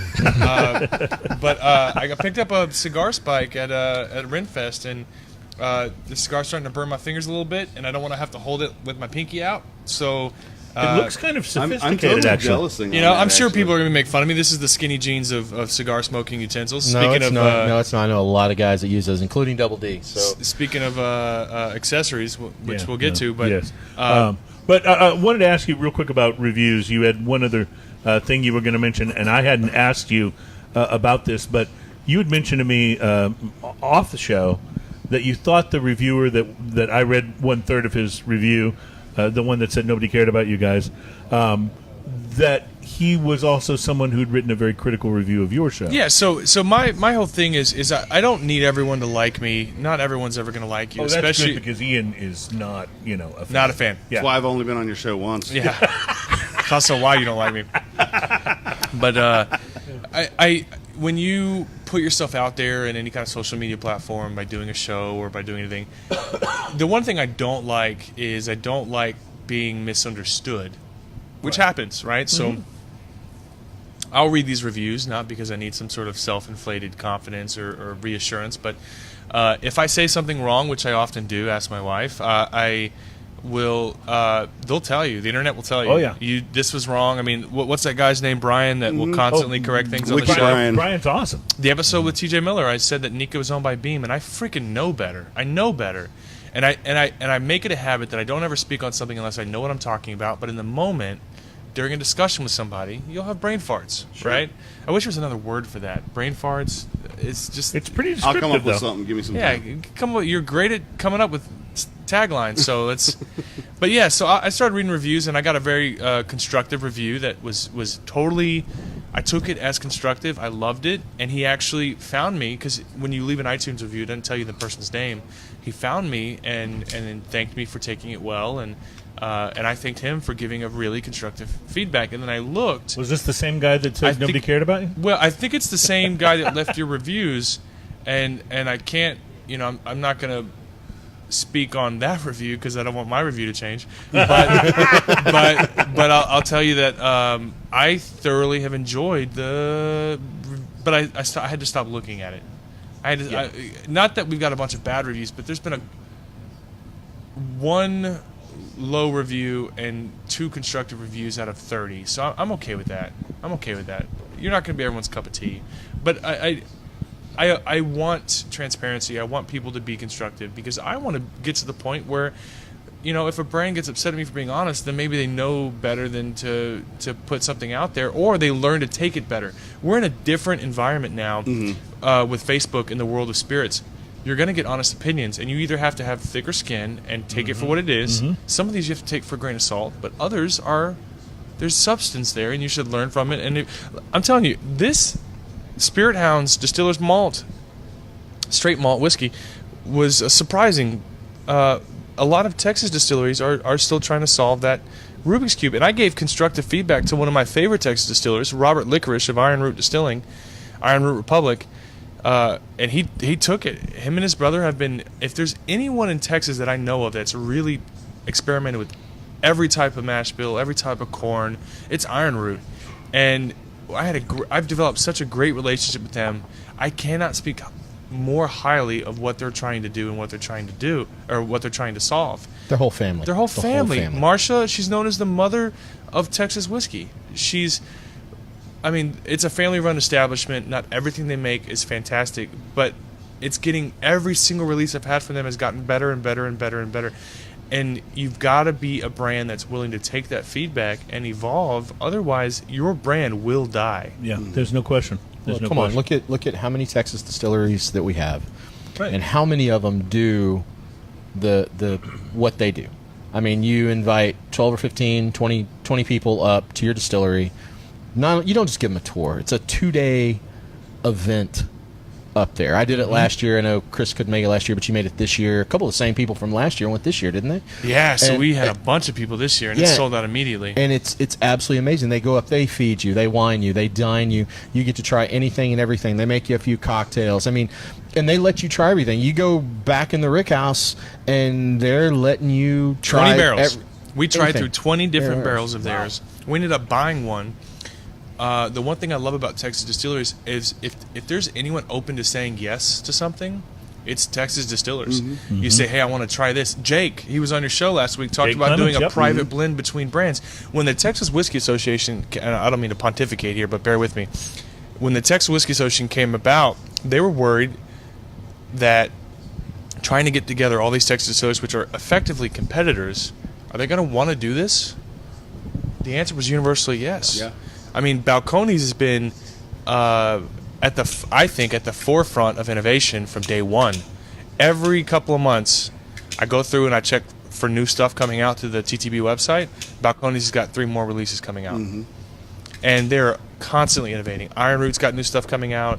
Tawakero is a brand new distillery that I had lunch with him a couple weeks ago, and I gave him constructive feedback about his bottle design. I thought it looked like a perfume bottle. And it turns out what he was trying to implement with his bottle design was to make it look like an old-fashioned cantina. Or not a cantina. What's Canteen. it? Canteen. Yeah. And they were going to have an old-fashioned tin cup added to the bottle, which would give it that final look. But they're still trying to source someone to make those tin cup So in the meantime, I was like, I think the one issue you might have is some criticism on the bottle design. And he was thankful that I gave it to him. Texas distilleries are killing it right now with trying to they're open to everything. I'm going to tell you, Jake brought a bottle of that with him when he was on the show last week. I loved it so much. It was one of my favorite new whiskeys I tried in a long, long time. I just thought it was fantastic. I'm just really happy that we're almost there. We're not quite there, but we're at the beginning stages that almost all brands are open to feedback. Yeah. And taking it well. Some don't get their feelings hurt at all. Buffalo Trace, you can say whatever you want about anything they make. They don't give a shit. They're going to sell every bottle. Yeah. And they're fine. Other brands who were trying to establish themselves, they got their ears perked. Right. You know? I love the era we're in, and I will continue to push for honest in these types of conversations because I think they need to hear it. Well, and part of that falls back on HBS, and you and I have seen firsthand the influence HBS can have on a brand. Houston Bourbon Society. Yes, Yeah, Houston correct. Bourbon Society, good or bad. Or bad, unfortunately. I don't want to say it was strictly because of us, but Travis got a huge boost from Houston Bourbon Society. No, because Travis and his brother have both said that HBS has really created the cult following that they have now, and they freaking deserve every bit of Absolutely, it. absolutely. We may have noticed them, Their but it was so good. But it's all them. Yeah. It's their product that's making the cult following happen. You can't create a cult following behind something that's garbage. Right. That's You right. can try. But then you look at the flip Unless you side use of a that. cold activated can and some big horses. That's right. But No. you look at the flip side of that with Devil's River and that whole fiasco. And HBS, I say we, but HBS actually got liquor stores to stop carrying Devil's bars. River. And bars. But that's the downside. The one thing you have to battle with the new environment is mob mentality. Yes. That's true. If you get the right, and it started with craft beer. Craft beer is 100 times bigger than craft whiskey or whiskey period. But what happens and what's happened in the past is you get someone of credible influence assuming the worst in a brand, and the mob mentality jumping on That's and right. tearing them apart when it's not necessarily deserved. No, that's right. And we'll get to some of that when we talk about the Pokemonification. I of can't craft wait beer, for you to talk which about I, that. Which I just love saying, by the way, the Pokemonification. Before we go there, though, let's talk about this whiskey. This is the second one you've opened from the Spirit Hound people. And this one's a smaller bottle, but this is also a little different proof, isn't it? It's a cast strength offering. Yeah. I'll tell you who's going to love that. Everyone. I love that. Gene's going to love It it. is That's delicious. the one. Gene's going to love the is shit gonna out go of that. crazy for that. You know, I when- really can't wait to tell him that it was reviewed on the show and we loved it. I really am so shocked that it's as good as it is. when you And have a wireless mic, by the way, you are the one elected to show things to the camera. I'm starting to see that. It's like when you When we're first on a get your single camera. like when you first get your driver's license, you're excited, and then you're the family gopher. Then you realize you drive it everywhere, yeah. Yep. well, I tell Well, you, this is delicious. Tell me what you like about this. so it's exactly the 90 proof, but just with a bump and everything. Bump in proof, bump in flavor, bump in mouthfeel. It's more viscous. Remarkably the same flavor profile wise. Just backing up what you're saying. Yeah, but a little bit more bolder. Yeah, but like on 11. The only thing I'm nervous about, and I hope they take this with a Grain of salt? with a grain of salt because I don't know what the price is. I'm worried about price. Yeah. Right. With craft distillers, you have a bigger price, but I'll tell you, if this is within that $45 to $50 range, I knowing it's a craft distillery, I'm willing to pay that price. They're either sitting there watching going, yeah, Chris, or they're going, oh, crap, why Yeah. did you? I don't know what the price is, but I'll tell you, it was probably smart to do the $375 because if it's too expensive to do a full size bottle and they're conscious of that, let's do half size bottles Yeah. and it's a little bit more appealing. Absolutely. Again, innovation. I'm excited about this beer. Absolutely. Well, I think Chris, I'm sorry, go ahead. I was just gonna say I think that's one wonderful thing about the market is the fearlessness in the market right now to just try anything. Yes, and I love that in the craft brewing scene as well. And Chris, I was just going to mention that one of the important distinctions that I draw between your show and ours, and I say this with pride about our show, is that we have, I feel like, the most low-tech sound effects in the podcasting business. We don't have any sound effects in ours. I know, but We can't afford them. But, well, neither can we. That's why we do the low-tech version of when we. They're not low tech. They're authentic. Yeah, well, Good way of organic, putting it. authentic. You're a salesman. When we Yeah. when we do a sound effect of someone opening a beer, we have this remarkable way that we generate that. We have It's- someone open a beer, and it It's the kind way of to do works. it. It keeps kinda it real. works. It keeps us grounded. Keeps us earthed. I'm very excited about this next beer. It's from Olympia, Washington, and from a brewery called Three Magnets. I was not familiar with these guys, not seen this on store shelves, so but I'm sure you will have seen this if you're in the Olympia, Washington area.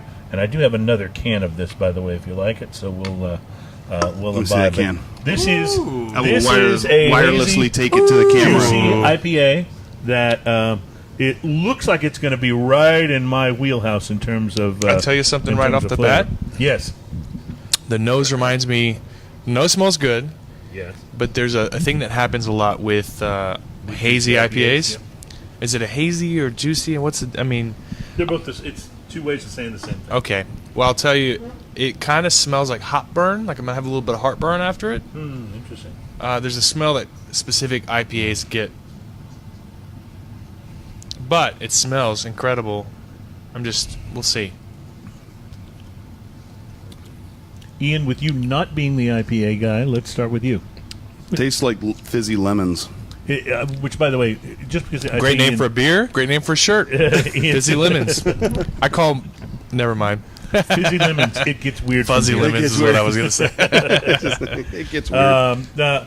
Okay, so my first blush on this is that I'm like overwhelmingly love it. It gives me that juiciness, the beer that's almost like an orange juice sort of a vibe to it with a little lemon in there. There is something on the finish though that I'm not as crazy about. There's a It's lemony pine. finish. Pine. Is I it get pine needles, and you don't like that, right? I'm not a fan of this at all, actually. Yeah. Let me just go ahead and put that one down. The first I'll burst take it of if you want to flavor, pass it over here. I kind of like. The first burst of flavor I kind of like, and then everything afterwards is not my palate. It's pine coney. It's I like the pine. Reminds me of that's- reminds me of freshly cut lawn. like No. Well, and again, this is my palate, so a lot of people do like that side of it, but that to me is not a very balanced IPA overall, and it tastes. And I will then agree the it's lemon not finish, balanced. the lemon finish leaves me going. I wish I had something else on my palate. Alan, I know you're kind of in the same neighborhood with IPAs as Ian is, although we've had some when you've been on the show Couple, yeah. that you've really liked. But what's your take on this one? So I'll tell you, my son's 18, going to be 19, early part of next month. If that was available when he was a little boy, I would have used it instead of soap to wash his mouth out when he said something. Oh, he didn't like it at all. That is, it's so. There I are some love it. IPAs I enjoy. Yeah. Very few, but there are some. That tastes like somebody took a bad IPA to begin with and watered it down. It's now that it's I- a little past my palate, it's got a little soapiness to it too. So that's Yeah. kind of- I'll agree with the soap, but it also reminds me of the cedar notes. Like it's got kind of a. There's something about it that reminds me of almost like fresh cut wood that's still green. You know, like there's a bit of, sawdust. but still green. I like it. I don't love Yeah. it. I like I it. mean, if by green you mean maybe sawdust from treated lumber. Okay, I see. You're picking up a chemical note there. Yeah, no, that I'm cheap not- grain I'm- wood you get I'm for your not here- fence. yeah, I'd rather. I'm not here to bash it. That's not my palate. I would pass on that. Brian says lemon fresh pine sol. So I did a spill there. Yeah, I was absolutely. about to sneeze and I did a spill. I'd rather And drink now I Ardbeg. don't- Now I don't need to spill. I will say that Now's the time to pee on yourself, by yes, the way. by the way, No one will It's- know the difference. You know what they call that? They call that the Ozzy Osbourne. Adam, maneuver. this one's yours if you'd like So, to. because you know that story, right? No. Of course, Ozzy. I Wait, don't- who's Ozzy? Ozzy Osbourne? I'm just kidding. Oh, come on now. You know, Not Ozzy, Ozzy and Harriet? for years during the Ozfest era, Ozzy, when he was performing, at a certain point during his performance, would take a bottle of water and dump it all over himself. A bucket. A bucket, yes. Yeah, it was always thank a you. bucket. And the reason that he did that is because he was suffering from a bit of bladder control issue. And so by doing that, if It he were to covered pee it up. himself, you couldn't tell. That's True. Wow. a true story. Didn't know that. So Yeah. what does he do if he's got to go number 2? Well, I don't think he has an issue with that. And that's why it's called the Prince of Darkness. And we digress. I will just say about this IPA, I'm a real fan of hazy and juicy IPAs. I like this one. It's certainly not my favorite. The thing that kind of strikes me about it that I don't like as much is, in fact, the finish. The finish has got a little bit of that lemon. I remember, Ian, when we were doing the light beer blind taste test, you liked one light beer because you said it was one of the only ones that had flavor, and I said, yeah, but the flavor is lemon pledge, and I get just the That was Bud Light Lime, by the way. yes, I get the tiniest and bit the of that. from funniest this. part of that Bud Light Lime is no one got lime. Everyone just got lemon. or in my case, lemon pledge. Well, that just goes to show you can put a lime in a beer and it's great, but you make a lime flavored beer and not so much. Or you can put a lime in a coconut. What's the what's that? And drink it all up. That's right. All right, so I tell you what, let's do. Let's take another quick break. We'll be back for the next segment. We'll do a couple of whiskeys in the next segment, and then I've got the Swear Jar Porter Now that I I'm want looking for forward us to to. try, and I know you're looking forward to that. So we'll come back. Plus, still to come, the Pokemonification of craft beer. We'll tell you what that means and why it's a thing, and we'll be right back. It's Smoking and Toasting.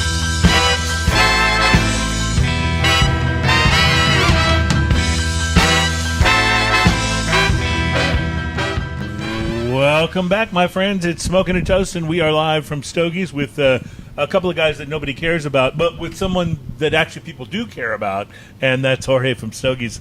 Jorge, welcome to the show, man. Thank you for having me. It's It's a always pleasure having you guys here. Always nice to have you on, and we love the stuff that you're involved with these guys, and we appreciate your involvement in the whiskey sniff last year. That was so fun. Was so much Thank fun. Oh, we love doing it. Well, And it was- this year we went a little bit further and created a special cigar for the Oh, for okay. the So, social. right. So Chris has been, dropping me hints about this, and so tell me what we're looking at. This is a special cigar created for the whiskey social, correct? It is. It was a cigar that Matt Booth from Room 101 Cigars, Right.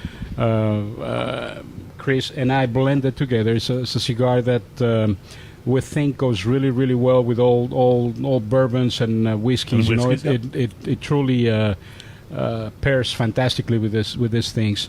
It can take drinks that have a little bit of peat. It can take the ones that don't have any peat, and it stands happy. It works with both of them. Yeah. The cigar is made in the Dominican Republic. It's a Toro size, which is the most common size out there. And it uses an Ecuadorian Habano wrapper with Dominican filler and binders. That Ecuadorian Habano wrapper is just such a flavorful. It is wrapper. such a good wrapper, and it's so easy to blend with it because it truly has a lot of flavor, a lot of good qualities to it. It doesn't have a lot of spice, but it gives you just it dances in your palate. It has so much smoke and good qualities to it that we love blending with it. So how can people get this cigar and try it? Are you selling it here at the store? The cigar? No. The cigar was made exclusively for the Houston Whiskey Social. Okay. It will be available tomorrow. Saturday. Or 2 days. Saturday. Sorry. We're both thinking. Yeah, we both keep saying thinking tomorrow. Monday, Yeah. At the Houston Whiskey Social, it comes in 10 packs like this. Mm-hmm. Each 10 pack is $92 or $93. It's exactly $100 including tax. And it Well needed- done, by the way. That's awesome. Yeah. And you need to make it expensive enough so that Chris can buy the boat that he's been working No, on. I actually don't make any money on this. Yeah, I'm just messing with this you, is you know. strictly out of love. Chris Jorge, truly I'm such a huge fan of Jorge and what Stogies has done in Houston. We've been Thank you. talking about them for months. We've been talking about them on Whiskey Neat. We've been talking about. If you're going to visit, we get a lot of people who say, "I'm coming to Houston. Where do I need to go? What's the best place to drink? What's the best place to smoke?" It's Stogies in Houston. If you're not coming to Stogies in Houston, you're a cigar lover. You've missed an opportunity. It's like you go to if you're a Disney fan, you go to Florida and you don't go to Disney World. What are you doing with your life? So I got with Jorge a couple months ago, and actually I got with Alan probably 6 months ago, and we've been trying to find a blend that would be perfect for the event.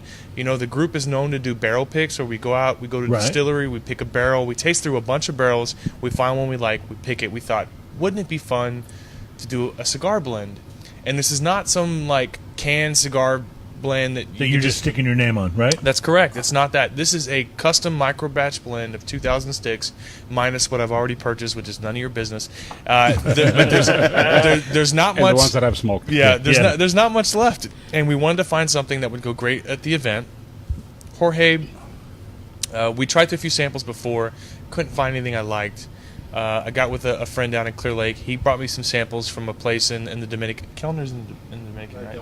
Okay, don't say that. Yeah, and we couldn't quite. There was nothing horrible. It just wasn't quite right. It didn't quite go well with whiskey. So I got with Jorge, and he brought me just a phenomenal. And the moment I smoked this, I was like, "This is the pick. This is what we're doing." So you're picking a cigar specifically that goes with whiskey, which is a little bit backwards from the way we generally do it. Right. The way that you do your whiskey stand. Yeah. Right. Yeah, We usually find the cigar first and then look for a whiskey that will go with I that. think that's actually really cool and innovative.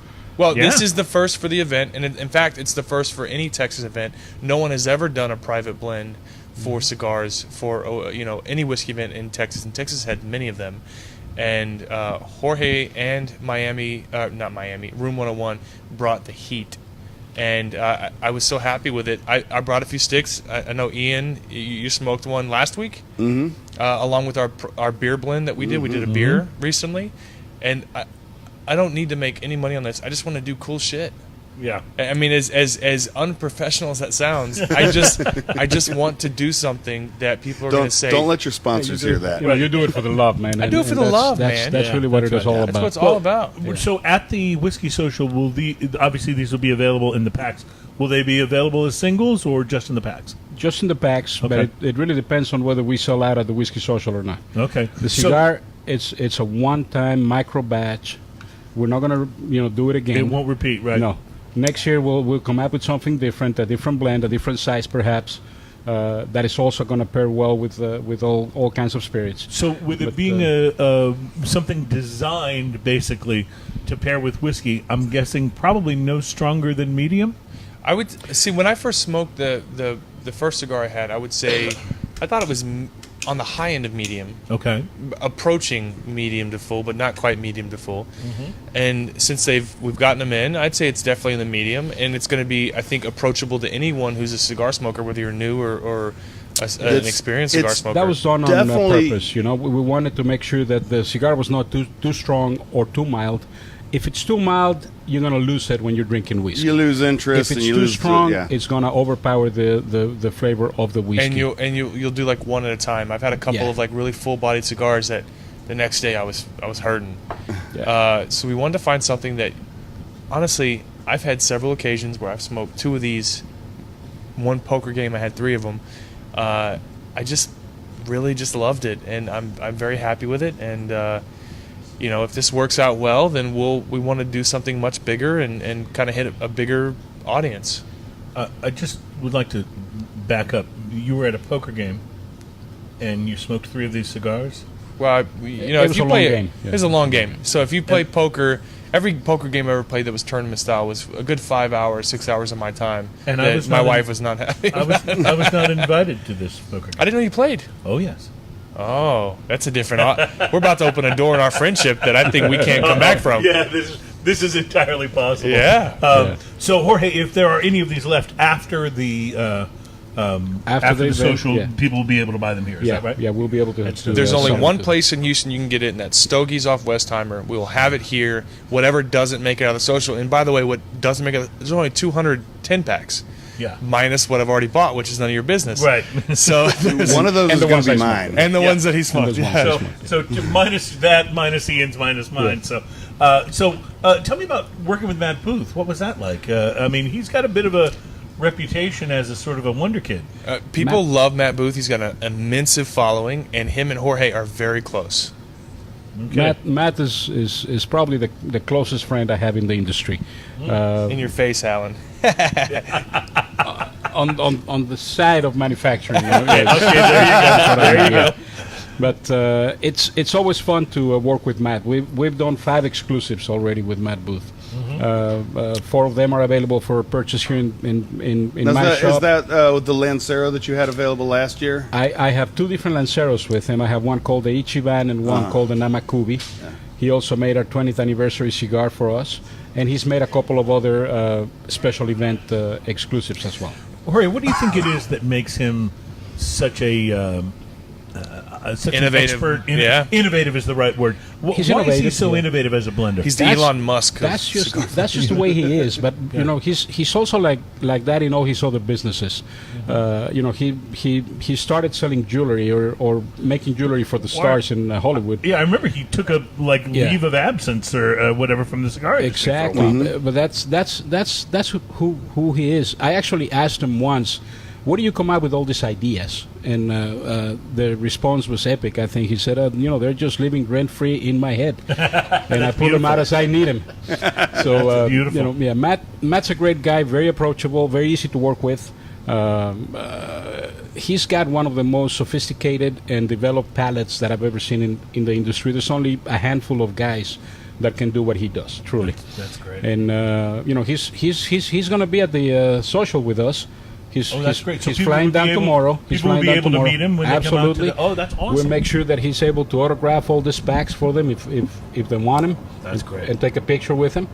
You know, he's a great guy to have around. That's great. Well, we're looking forward to that, and I have not met him, so I'm looking forward to Likewise. being able to meet him. And as we did last year at the social, Ian, I'm sure We will we'll be doing interviews. Yeah, we'll be doing some segments, and hopefully we can spend a little time with him and talk about this Absolutely. blend and I'll make sure and it's how available he, to how you he guys. came about it. You've got That's something going on tonight too, that's, don't you? With another terrific. Titan. We do Yeah. we do have another master blender here tonight. Willie Herrera from Drew Estates. oh my God! See, Willie is like Nice. legend. Willie Tallest is a Cuban god. you'll ever Yeah. The tallest Cuban.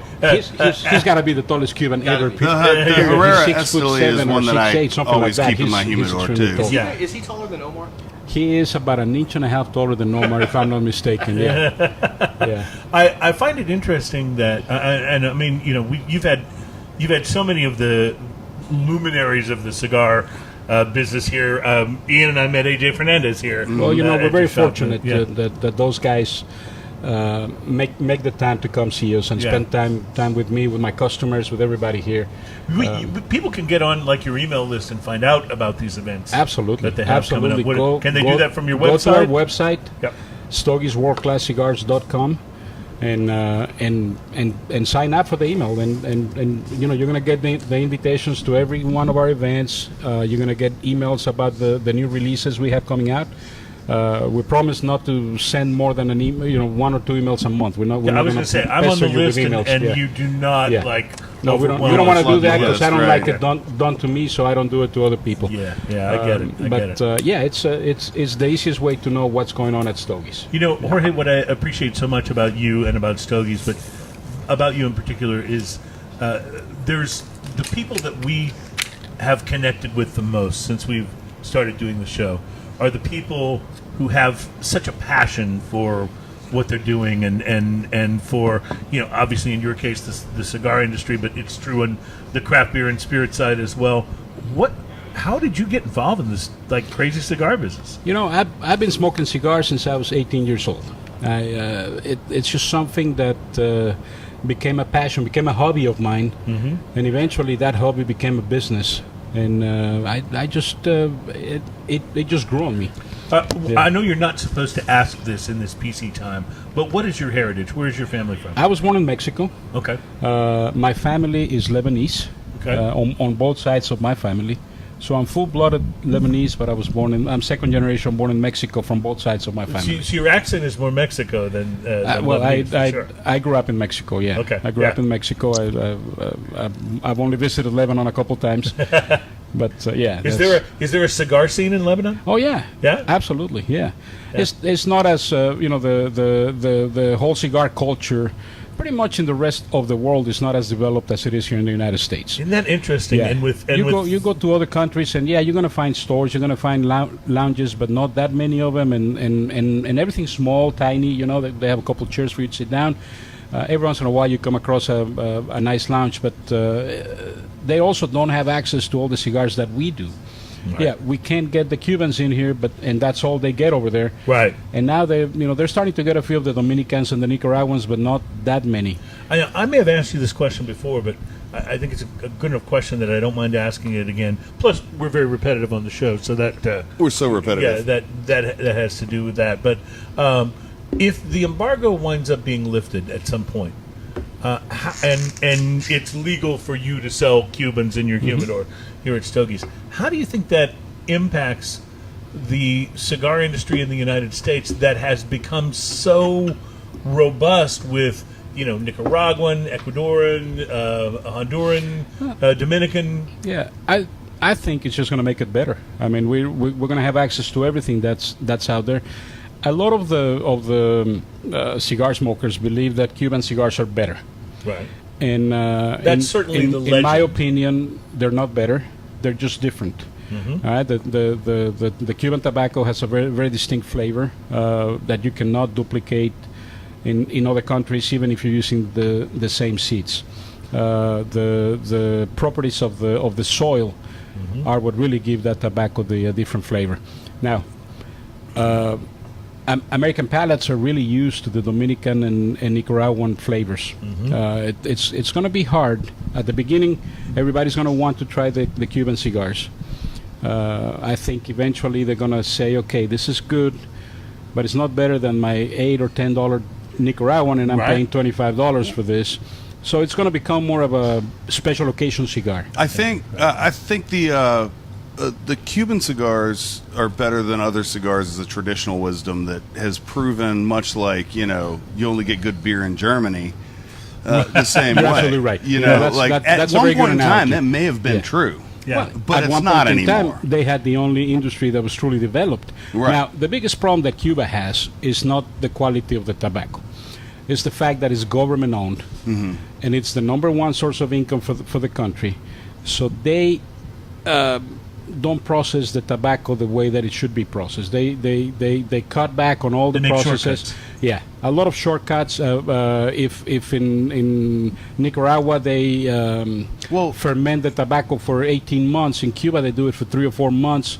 and artificially start the fermentation process. They Well, don't age the tobaccos as well. Government-owned pulls back a lot of the incentive to make that better product and make the product better there's and truly better. no quality control, which is Yeah. the worst part. You buy Right. a box of Cubans, and 5 or 6 out of the box you can't smoke because they're Right. not going to draw. They're so tight. And they were $25 a piece. Yeah, yeah. and You they can't never smoke went or through more. a draw testing I machine actually like they just- do in Nicaragua. Just or the other Dominican. night, smoked one of the Cubans in my humidor in the same way. All the other ones have been great. This one was plugged so bad. I had a poker I was ramming in there. Finally I got think it it comes to from the smoke. fact that it's like, been largely illegal, right? Yeah. People won't, Right. they can't have. you Now- can't get it, so you want it. Kind of. Another Nicaragua, problem- Honduras, Dominican, Another they've been big, making big killing problem is that, great cigars.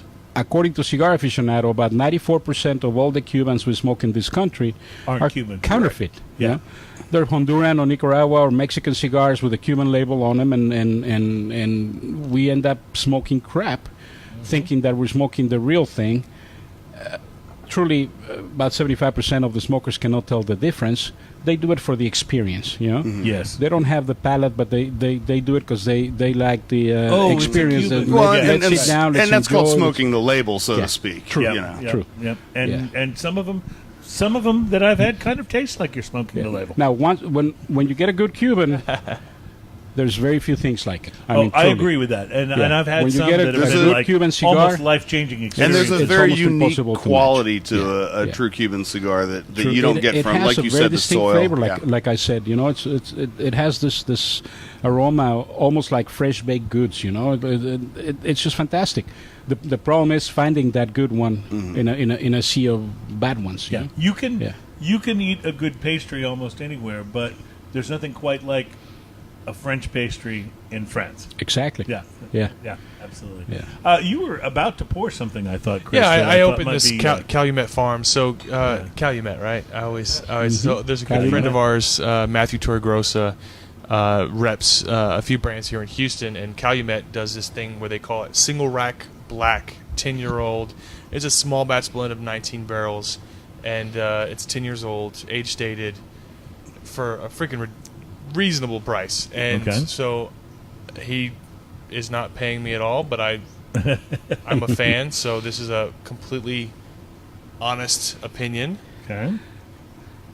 That's probably the put number one in here? one Sure. drink here at I Stogies. actually am finishing Yeah. up this Yeah, Yeah, Wow. Macallan. because, People you know, drink it Matt, here. Matt is one of our friends. He's one of the members here in the private lounge, and obviously we like to support him. So this gets poured here in Stogies more than anything else. I will mention about And being in the private lounge at Stogies. Why don't you pair that with this, please? That's I would love to. That that's would be the HBS social blend? cigar. Yes. Another I'll one just for you. mention being in the cigar lounge here at Stogies. One of the last times that we were here, hanging out with our buddy Alan Denny, we were sitting here doing the show, and in walked Charlie from Half Wheel, who we, promptly had Alan go and, round him up to be on the show, and he came and did a great segment with us. But you meet some very interesting people, is my point, here in the cigar lounge at Stogies. You've got some pretty interesting members. We got some characters here. Yeah, that's for sure. Well, it's always an adventure here. You It's never a know great what's going to happen. experience. So we're gonna take a quick break. We're gonna light this up. We'll talk about it in the next right. segment, along with this Calumet, Well- and then we're also going to talk, of course, about the Pokemonification of All craft right, well, beer. But thank you for having me. Thank you I so much for appreciate being it. on the show. All right. We just, I just love your store, you. and And- like I said in an earlier segment, I've been a customer since before it was your shop. But boy, it was nothing. It was nothing then like what it is now, and it's it's a little different now. How long have you owned it? it's always a pleasure. 12 years. Yeah. Wow. Yeah. Well, I have not been smoking that long, I don't think. Yeah. Well. No, 12 years. about 12 But years. I've been yeah. a customer for 25. Yeah. I was a customer of the shop before we decided to buy it. I was yeah. talking about Yeah. that before. I used to come in here and, Yeah, it was a tiny little shop. It was a tiny little shop, yeah, but it was just fun to 1,200 come square in. feet, And, but it was fun fun. to come in and Yeah. talk cigars with the guy. Absolutely. Richard was the guy I remember. I don't Oh. remember his last name. Howard That's- Covens. Wow. Okay. Yeah. Yeah. Yeah. I remember he was an odd dude, and I say that with love. Well, but, have you ever met Jorge? But I was going to say, I've since met plenty of odd dudes, including some that Well, there's nobody a knows lot- about. look at the table right now. Listen, Yeah, there's a lot of great odd dudes out there. Yeah, what And I love, I'm definitely one of them. And talking, I was new to cigars at the time, and some of the first stuff that I learned about tobacco and cigars was from just having conversations with him. What was your first stick that you fell in love with? The first stick I remember being in love with was a Romeo and Julieta. It was a Churchill. It was just the standard. It probably had a name that I'm not remembering, but it was just kind of like their standard blend. Sure. And Reserva Real. that just became my go-to when I first started smoking cigars, and then I tried a Dominican Monte Cristo No. 2, which became a favorite as well. Do you remember mine? The first one I ever. I bet you could guess it.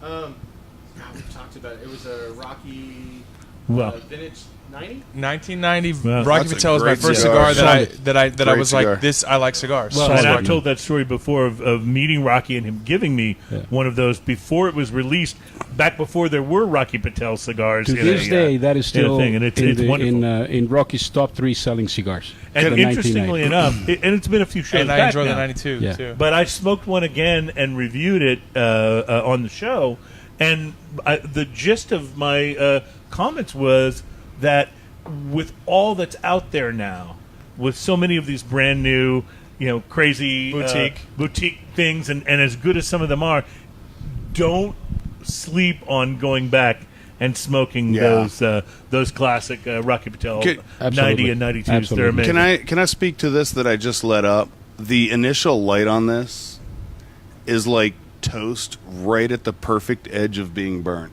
Oh, is that a good thing or No, bad? that's a a great wonderful thing. thing. You know, like That's a wonderful thing. right there, right at that perfect edge. It just So one thing I will say about the cigars that initially the first thing I pulled from it was a perfect draw. I've had no less than 25 of these. So you're about to tell us how many you bought. boxes or how many No, packages? no. I still have quite a bit, but I've smoked probably a couple dozen of these, and the draw on every single one has been consistent. The draw on and this perfect. is effortless, and I used a punch. And it's such the an factory important that makes that for Matt Booth is a fantastic factory. It's a little factory in the Dominican Republic in Santiago Yeah. called Ventura Cigars. Oh, And, they, yeah. and they make cigars for a lot of different manufacturers, Caldwell and Room 101. I mean, they make a lot of stuff. wow. But quality is one thing you're always going to get from them. Yeah, the La Barba, it's also great smoke that comes out of that factory. So I'm excited to light this one up. I'm going to do it in the break, and we'll be back with more about whiskey. And I'm already excited about talking about this. Absolutely. And of course, the Pokemonification of craft beer in this final segment.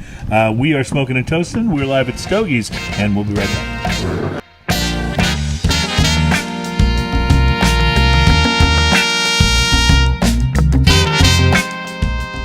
Welcome back. Our final segment of show number 132. This is Smoking and Toasting, the show that's all about craft beer, fine spirits, and hand-rolled cigars. My name is Cruz, my co-host Ian Barry, and we're here for the show live at Stogies with a couple guys that nobody cares about. There's a long story. We told it earlier. We'll not repeat it now. But we're repetitive. Let's tell it again. Well, okay, sure. Let's tell it. I'm not repetitive. So let me give you what are you not? I'm not repetitive. You're not repetitive. Okay. I'm not repetitive. Good to know. So let me give you a URL. It's an easy one, WashingtonBeerBlog.com. And the reason I give this to you is because I encourage you, if you are interested at all in what's happening in the craft beer scene these days, to go and read their article called "The Legacy Brewery Brews and the Pokemonification of Craft Beer." Now, I'm going to try to sort of summarize the part of this that I thought would be interesting for us to talk about. But basically, the point that the article makes is that legacy craft beer companies like Boston Beer Works, which is Sam Adams, Deschutes Brewery, which has been around for quite some time and is a really legendary craft beer company. These guys are finding a new struggle with the changing landscape of the craft beer movement. And Chris, I thought it'd be interesting to talk about this with you guys on the show, because you might also be able to speak to how this impacts or could potentially impact the craft distillery movement as well. And the basic concept behind this is that the landscape has shifted. That it used to be, if you were a craft beer fan, you probably found your favorite and kind of locked into it, stayed with it. You might be interested in trying other things, but what you really did is you found that IPA that you loved, that brown ale that you loved, that porter that you loved, and that was kind of your go-to. And anytime you were at a bar that had that, you would light up, because good, like I do when I go someplace and they have Lone Pine Yellow Rose IPA, and I go, whoa, yes, I'll have one. But the way that the landscape is changing now, and this has something to do with apps and people's phones, and apps like Untapped and Beer Advocate, where it's become very much what they actually call sport drinking, which is almost more about chasing down those elusive, more rare sort of brews, being able to post your review of those. We talked a lot about reviews on this show. And by the way, I have no problem with reviews. I just have a problem reading reviews of our show because I've never read one. I'm afraid that yeah, exactly.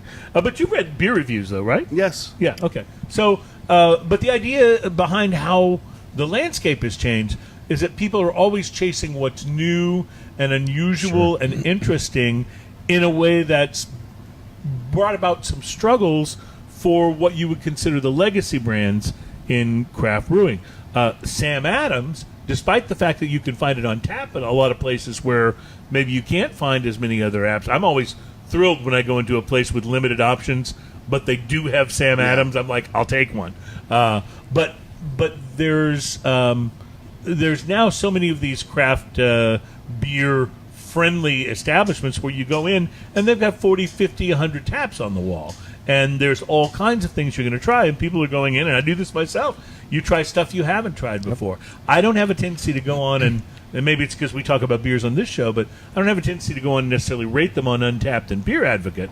But that's what a lot of people are doing, and that's the fun that they're finding in the whole craft I have a beer friend of world. mine that every time you bring out a beer that he's never seen, he's immediately like taking a picture of it and putting it on his app. It's Right. not just beers. It's of course we're talking about whiskey, but cigars as well. So is that happening in the yeah, cigar world? you can. I bet if you went and talked to every cigar shop around, the majority of them would say when their customers walk in, they don't say what's on sale or it's what's new. Well, you talked about the fact that you I do that all the time. You And walk you- in and say, what's new? What's What do new? you have? What have I not tried? Exactly, and so people may not know, or maybe they do, but y'all are going to make it to IPCPR this year. We're hoping, yes. Okay, I really do hope y'all are going to get to see everything that's new. 90% of the stuff that's brought out there hits market. There are a few things that don't. People do it, and maybe it doesn't get good reviews, or it doesn't get And they the decide to pull it traction, back, or they right, pull yeah. back on it. But everybody wants something new. Every company, almost every company, puts out something new every year, or at the least they put out a new size and something that's been very well. We're doing something new. I can't even talk about it yet, but it's going to be amazing when it comes out. I'll show y'all pictures when we're off the air. But every company does that. When I go into, there's a place I went. It's Growler USA down in Friendswood, and great food. And I did a post on it about Facebook and got some great food. But the first thing I did was I want to see the beer list. And they probably got 40 or 50 beers on tap. I went to the stouts, and what have I not had?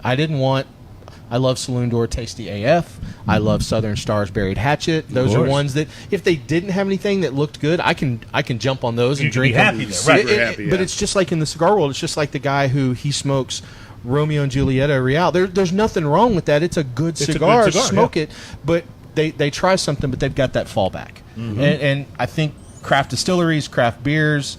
I'm not a gin guy at all, but Travis at Whitmire's makes a gin that is good, and I enjoy it. Travis is like, no, you're going to try this. The first time I was up there, and it was great. I'm looking forward. I saw you bring that in. Yeah, I'm I looking brought forward some to from trying it. Treaty Oak. Treaty Oak's killing it right now. I don't think it's the same for Texas distilleries. The beer craft movement, again, let me say this and then let me shape it. That's what he does. He does. Yeah, he's good I at it. have to. I have He's a to sculptor. because I He has stick to my spit it out and then turn it into yeah, something. yeah. I got to throw up on somebody and then apologize after. It's all about the cleanup. You can just spill your beer. Yeah, no, I'll leave that to you. Texas distilleries and just craft distillers in general are trying to come out with the next thing, but more often than not, it's still being shaped. The painting is still being painted. Whereas craft beer, there's a great saying by Frank Krockenberger from Beam. I love from Maker's Mark. Krockenberger. Frank said you can open a brewery, fail as a business, and close that brewery before you could ever open a distillery. Well, that's true. Yeah, so the idea, you can come up with a craft beer and knock it out in a week and a half. And if it's good, you can scale up. Mm-hmm. And I know that I'm dumbing this down to like, I'm underselling No, but what you're saying is totally true. Distilleries, you've got to distill, age for years, hope that it's good at the end of those years. You know, there's something called élevage, which is a French term that's used in cognac meaning to raise, which means you check in on that barrel every few months, you taste it, see how it's developing, move it to a different side of the warehouse if it's not complementary in the warehouse, the part of the warehouse that it's currently in. Iron Root talks about they have a sunrise barrel, or sunshine barrel, I forget what it's called, but they had in their barrel warehouse, they had a barrel. Their warehouse has a set of doors on the right side. And the doors, like most garage doors, have a window. And this one window was shining on this barrel while it was aging. The sunrise barrel. And when they would check in on all the barrels that weren't hit with direct sunlight, it wasn't quite as interesting as this one barrel that just kept getting hit by sunlight every day. It was getting hit with sunlight. And it's so much different than beer. And unfortunately, I don't think it's the same thing. I think with beer, you're going to... Or maybe fortunately. I don't know. This could be a good thing. Fortunate long term, right? But it's Right. it's one of those things where it's... This is completely un-PC, but I'm going to say it anyways because it's your show and not mine. It's like when you adopt a kid. That's why they like coming. You don't know. This is why they like coming on our show. Yeah, you don't know what that kid, what history it came from, how it's going to be, where it started from. You hope that you raise this kid and it's healthy and normal and there's Not a mass murderer. Yeah, with beer, you can tell if it's good immediately. You know what I mean? Relatively immediately. It's not the same thing. You don't know. Craft You don't know how breweries- good that whiskey's going to be. Craft distillers are not viewed the same way that craft breweries are viewed. Okay, but the article makes an interesting point. It says there's no social media cachet in posting a photo of your Samuel Adams Boston Lager on Instagram. Yeah, no one gives a shit. Right. Correct. Even though it's a great beer, and it's been a great beer for years. That's it's like just saying that yeah. food is good. Right. Everyone's familiar. It's just like, you don't earn any street cred by checking into Deschutes Brewery Black Butte Porter on Untapped. Although, again, still a damn good beer. Great beer. You know? Always loved it. So there's don't you think there's a similar thing in the whiskey world? I mean, I'm trying to think It happened with Copper and Kings. Yeah. Copper and Kings, I had a discussion with Fred Minnick a few years ago, or last year. And Copper and Kings is killing it in Texas. American craft brandy is doing very well here. Right. But in Louisville, where they're based, they don't sell shit. Because they're... It's a bourbon-centric environment, and people aren't open-minded to branching outside Yeah, their knowing comfort your zone. demographic has a lot to do with it. I mean, Yeah. the episode I did with Joe Heron, who's the most hospitable, fantastic individual I've ever had to deal with, the name of the episode that he did on my show was called a Madman with a Plan or something, where the idea that it's complete crazy to go to a group of investors and say, hey, I want to open a distillery in Louisville. Oh, you're going to open a bourbon distillery? No, I'm going to open a brandy distillery. What? There are Right. no brandy distillers in Louisville. And they pulled it off. They pull off the craft brandy movement. But craft whiskey is still largely struggling. I mean, there's a running article in the bourbon world where they go through a couple of tropes, a couple of commonalities that need to be addressed. And one of them is, no, your craft whiskey is not good. Quit saying it's good. Because craft whiskey is largely viewed as not being perfected yet. We're still very young. Craft brewery, different. It's like dog years versus human years. Whiskey needs human years to develop. The article talks about Steve Luke, who opened Cloudburst Brewing in 2016. And when he opened the brewery, he said he'd never make the same beer twice. Now, people told him he was crazy. Ingenious a brewery does without that. a flagship beer. Guess what? With a few exceptions, he's remained true to his word, and his brewery is wildly popular because he's always Innovating. pushing out what's new. That's what and what's Ingenious is different. doing Well, right out of there- our back door. there- Ingenious. Uh-huh. There are different mentalities about that. There are a lot of people who find something, and that's what they drink. And you touched on this earlier, where you find your craft brew and you go, this is what I get every time I go to the store. I've always been, what's new, what's happening, what can I find? And it does lead to a little bit of, when you look back at your old brands and you see the old standards, like the Boston Lager and stuff like that. Like, I enjoy those every time I go to a place that doesn't have a lot of other stuff. I order that. That's my go-to. However, I don't generally go buy it, and that's a detriment to that company just because there's so many options out there to try stuff. Well, let me make a point. I love this cigar. This is the cigar that. But you love everything. Well, that's true. I've been accused of that. But it was my review of the cigar. Remember burnt paper? Yes. Yeah, that was my review. So, but no, I love this cigar. This is a wonderful medium-bodied cigar that goes really, really well with what I just sipped, and we'll talk about that in a minute. Calamet's killing it, man. It really.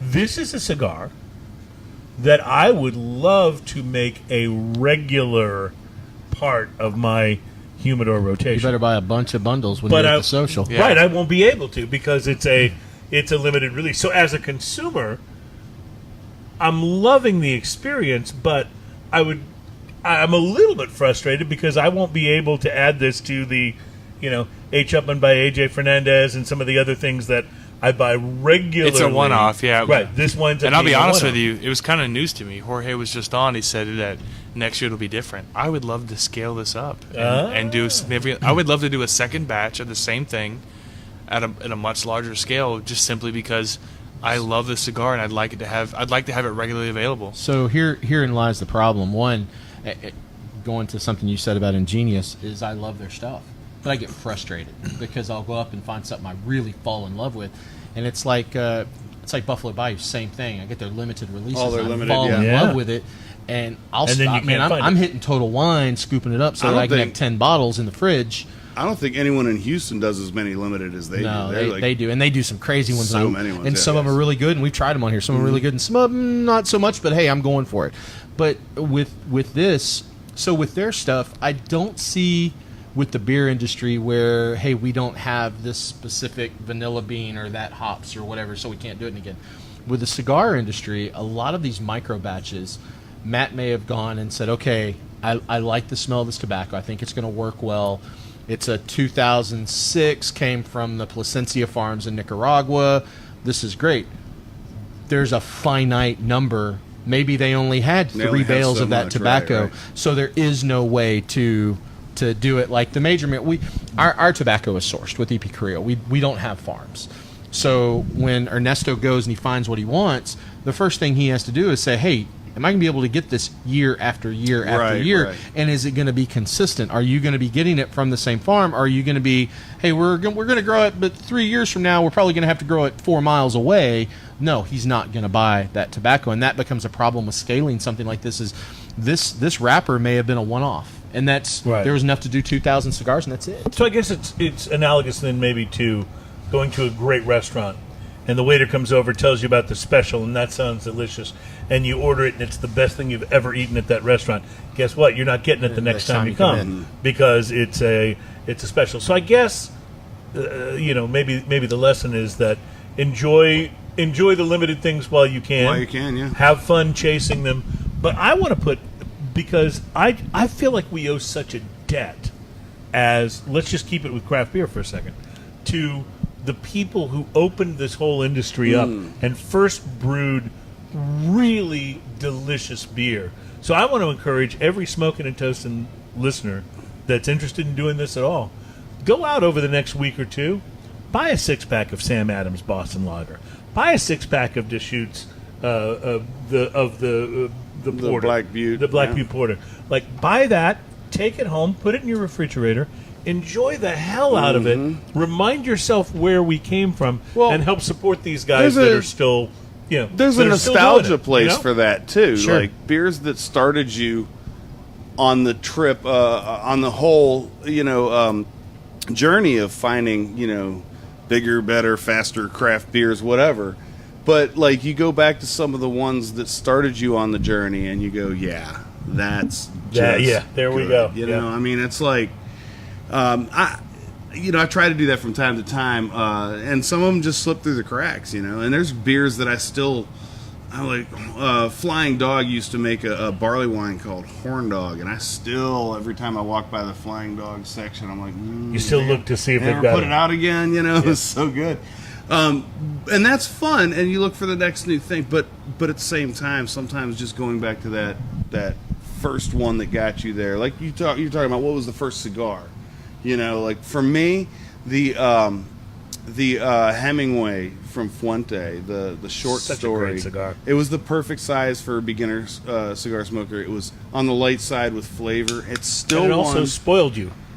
yeah. Well, because that's a great smoke. Yeah, and you expect things to live up to that, and you have to search for that. And to this day, I will occasionally just buy one and smoke it, and I think to myself now, that's a very short smoke. I wish I had more of that, but I won't buy the bigger ones because that's what started me. I don't know. That's just kind of a fun nostalgia trip that I do once in a while. Chris, we have almost done in our pours that you gave us on this whiskey. This is the Calumet, and we haven't really talked about it. So while Ian shows that to the camera with his wireless mic, my mic is so wireless. I'm going to cover your face with this. Don't detect any.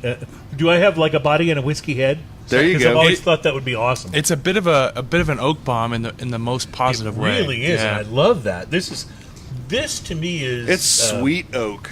This whiskey sort of has the flavors that I enjoy most in whiskeys and bourbons. It's just got that real wonderful oakiness and a little bit of maple vanilla. I don't know. I'm pulling the things out of here that are what I like most about my favorite whiskeys. Sure. I'm happy with it for sure. So I just want to. We have a question on the. I'll get back to the whiskey in a I'm second. answering it right now. What is it? Are you? Yeah. As a new cigar smoker, I have a question. Wouldn't all cigars have mild variances depending on particular harvest years/dates? Could this sure. cigar be closely replicated? Do you want to go ahead and answer that? Yeah, I just answered, Matt, and absolutely. The thing you have to realize is soils change, things change.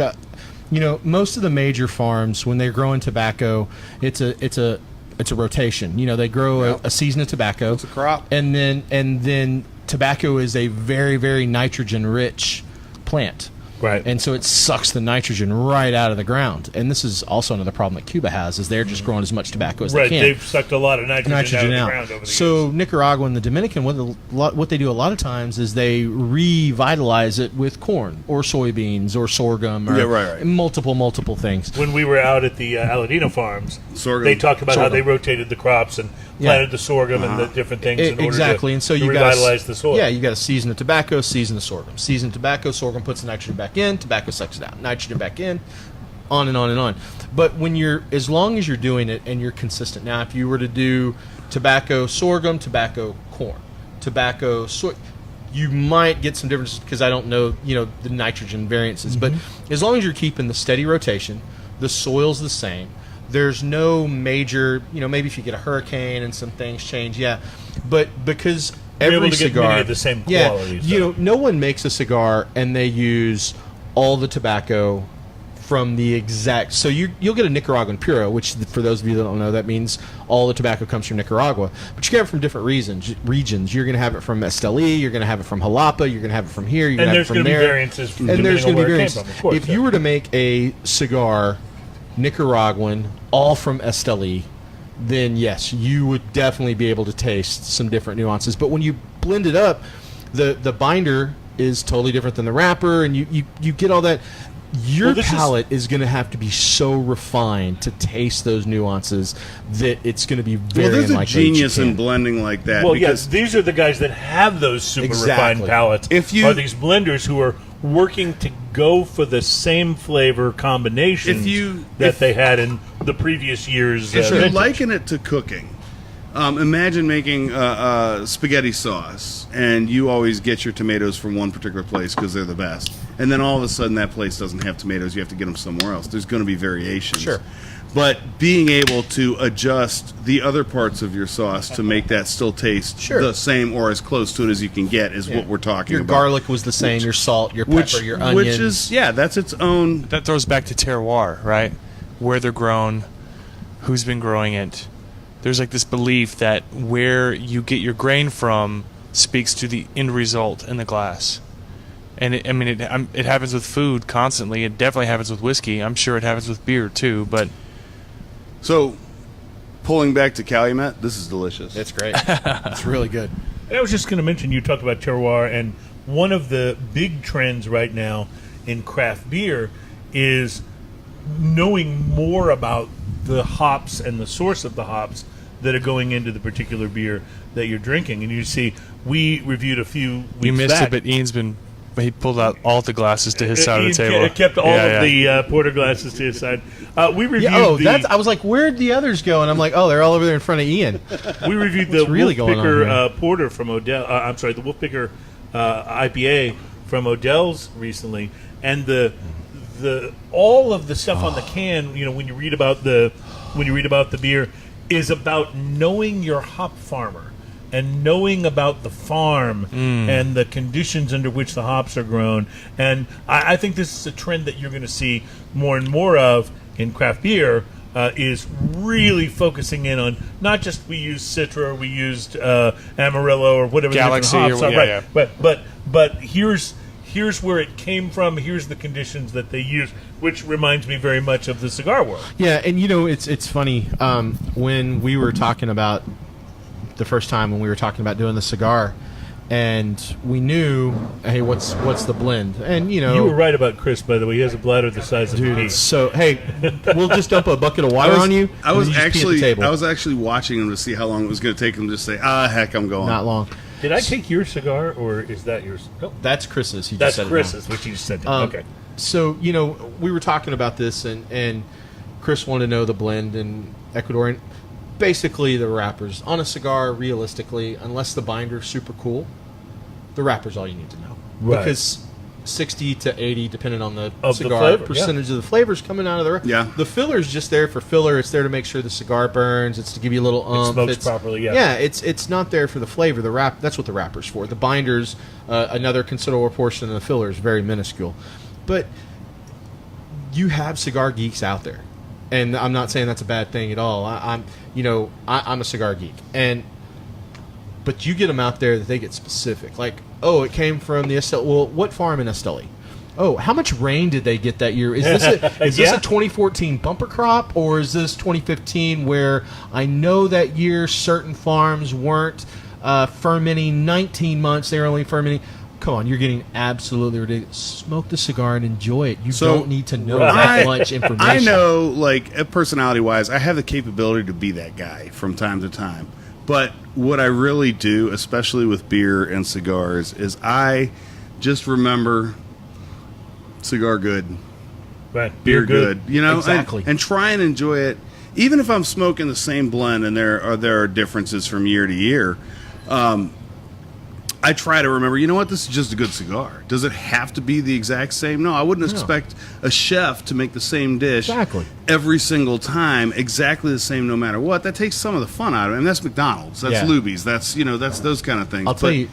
But, you go to a really nice restaurant, and they use the high-quality food, and you expect differences, and you rejoice in them to a degree. I'll tell you something we're going to see.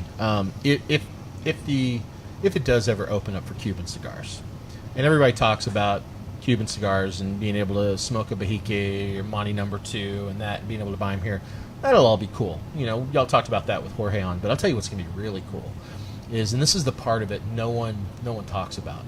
I know for a fact manufacturers that are sitting on bales and bales and bales and bales of Cuban tobacco.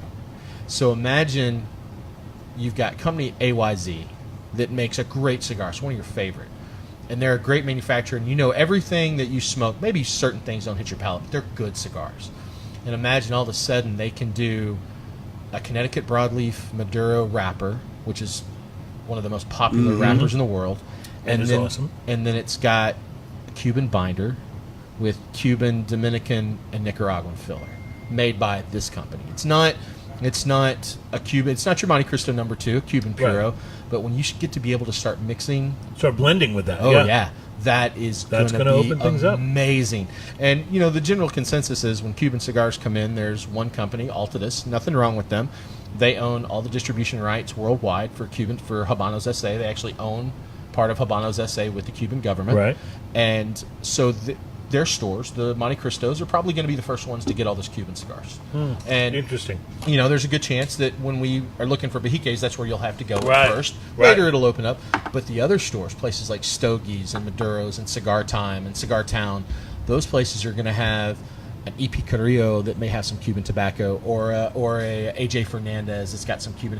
Those are going to be the ones that are going to be. I think those are going to be the creme de la cremes of cigars, because they'll be able to blend with everything, where the Cuban government's not doing that. Well, and you're talking about master blenders here, too, Absolutely. like guys that have proven themselves without the Cuban tobacco. There's when you talk about master blenders, there's a handful of them that are left alive of the old school regime. You've got Carlito, you've got Lito Gomez, you've got Justo's father, Justo and Christian's dad, he's not just a Julio blender. Arroyo, yeah. Julio's not just a blender, but a grower too. And quite a character, by the way. Absolutely. Adam, A our producer, I fantastic think guy. beat him at Domino's. But- Did you win that?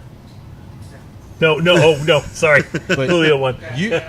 And then you've got some great blenders that are still young. They're up and coming. AJ is one of those guys. Kyle from Warped, absolutely amazing blender. Willie This- Herrera. I've been liking a lot of the Warp You know, cigars. you look at some of those guys, and their palates are super refined. But the old school guard, and even some of the new ones, when they're able to start blending that Cuban with Nicaraguan and Dominican, it's going to be amazing. It's going to be some of the best cigars we've ever seen. So the show is obviously running really long today, and that's what happens when you get people on that no one cares about. It just goes on forever. I wanted to mention that this porter It's fantastic. is crafted by Barrel House Z from Weymouth, Massachusetts. It is actually brewed and bottled by Dorchester Brewing Company in Boston. So it's a see that? collaboration, and it is a really interesting milk. great. Can I great. see that? He says. Can I see that? I think he wanted to examine the label. So I this spent is, about a second on that label. this is a milk porter, and I'm actually looking at it now. I was going to put it on the camera. I'm taking it that you guys are Happy with it, for sure. responding well to Y'all the do your Barrel House IPAs, Z. we do our porters and Yeah, stouts. well, I'm loving this. Listen, as well, though. I'm a porter and stout fan. I mean, our beer that we just did was a barrel aged It's great. stout. It's yeah. almond joy in a can. Yeah, I've heard about how this much of beer. that are we going to have at the social? none of it. What? None of it. None? And I guess we could have thought about that, but I didn't think about it. Oh, Because well, you kept it all for yourself, like so the cigars. Anybody that's watching, I apologize that I've been lying to you, because I really thought some of that was going to get poured at the social, and I've been telling people it So, was.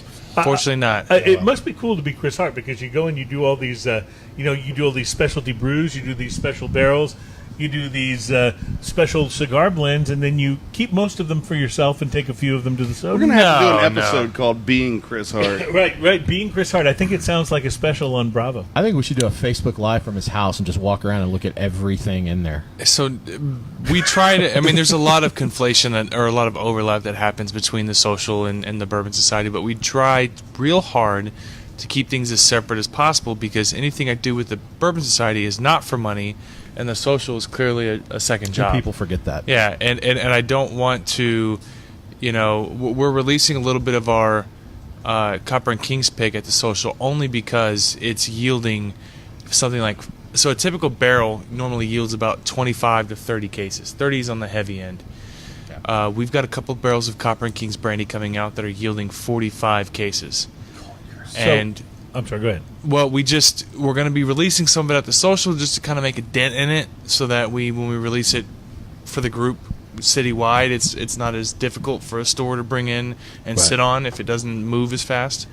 So let me ask you this, and then we got to talk about this accessory, and I think you should probably pick one more whiskey for us to sample. Oh, listen, I'll tell you right now, I'm probably done.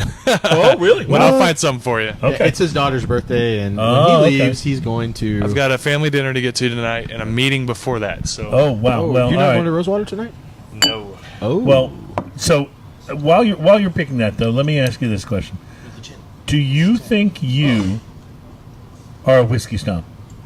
Yes, he is. And No, and, not at all. I think not, bullshit. why I'm not are a snob. you not a whiskey snob? Well, okay, What keeps you from that? I would argue that scientifically, when you want to make an acclamation, or an affirmative statement, there's a saying, and it's an old saying. It's basically anything that is asserted without evidence doesn't need evidence to be dismissed. Okay, and but I'm this is not butchering an that. episode of Law and Order. No, what I'm saying is if you're going to call me a snob, or if anyone wants to call me a snob, give me a reason. If you don't have a reason, then really you're just you're talking out of your butthole. So can we say butthole in the air? Yeah, well, No, Butthole? you can't because you're talking directly about your butthole. You're not calling me a butthole. That's for calling correct. you a That's whiskey correct. snob. That's the Say radio. That's the radio you can say censorship for whatever you. you want. Yeah, you can say So whatever you want. no, I am very open-minded with spirits. I love everything from craft to non-craft to new to, I've even defended Macallan for simply the seasoned cask debacle, which is something we can talk about at a different time. But I'm not a snob. I'm the most inclusive person that.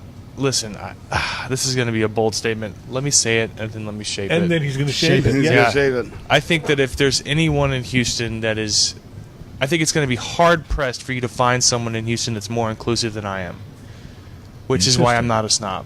Okay. There are some things that I dismiss as being bullshit. Well, we all do. We all do. Do you think Wade is a snob? I think he can be. I think Wade has a very I hard. just wanted to put him on the No, spot. Wade- I didn't Yeah, really. I He say just wants transparency in the industry. That's but, right. But That's that's right. not. Well, sometimes Wade is the most moral person I know when it comes to and spirits. I did not like him at all until we actually got to hang out. And- Now I fucking love him. And if Wade sees something about your company that's immoral, he That's takes it. not transparent. Well, not just no. I'm not talking about that. I'll give you an example. Is Widow Jane. Widow Jane was a brand that was fantastic whiskey, but it was famous because it advertised that they were pulling their water source from the Widow Jane mine in New York, and it ended up being a complete lie, complete nonsense. And since then, the brand's been bought out by a different company who's all about transparency and honesty. But because that original company sold their brand off lies, Wade is like, no, screw you. So Wade can be a little pushy when it comes to the morals behind a brand, like the Devil's River thing. Wade accused, and not just Wade, I supported him initially, but accused Devil's River of 4 accusations, and 3 of them were wrong. One of them was dead to rights. He caught him. Their label was incorrect. It wasn't accurate. And they admitted to it openly. They said, look, we had a bunch of labels. We printed like 300,000 of them, and we're burning through them before we print new ones only because it's cost effective. But yeah, look, there's no age statement on it, and there should be an age statement on it. They were honest about it. And now, if you take issue with the fact that, look, if you're admitting to lying and you should put it on there, I get it. But he didn't at least acknowledge the other 3 accusations that weren't true.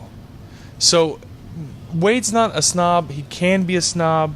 He is a good guy. Holds a little bit of a grudge. I think he holds a little bit of a grudge, and I think he holds people to the fire when it's apropos.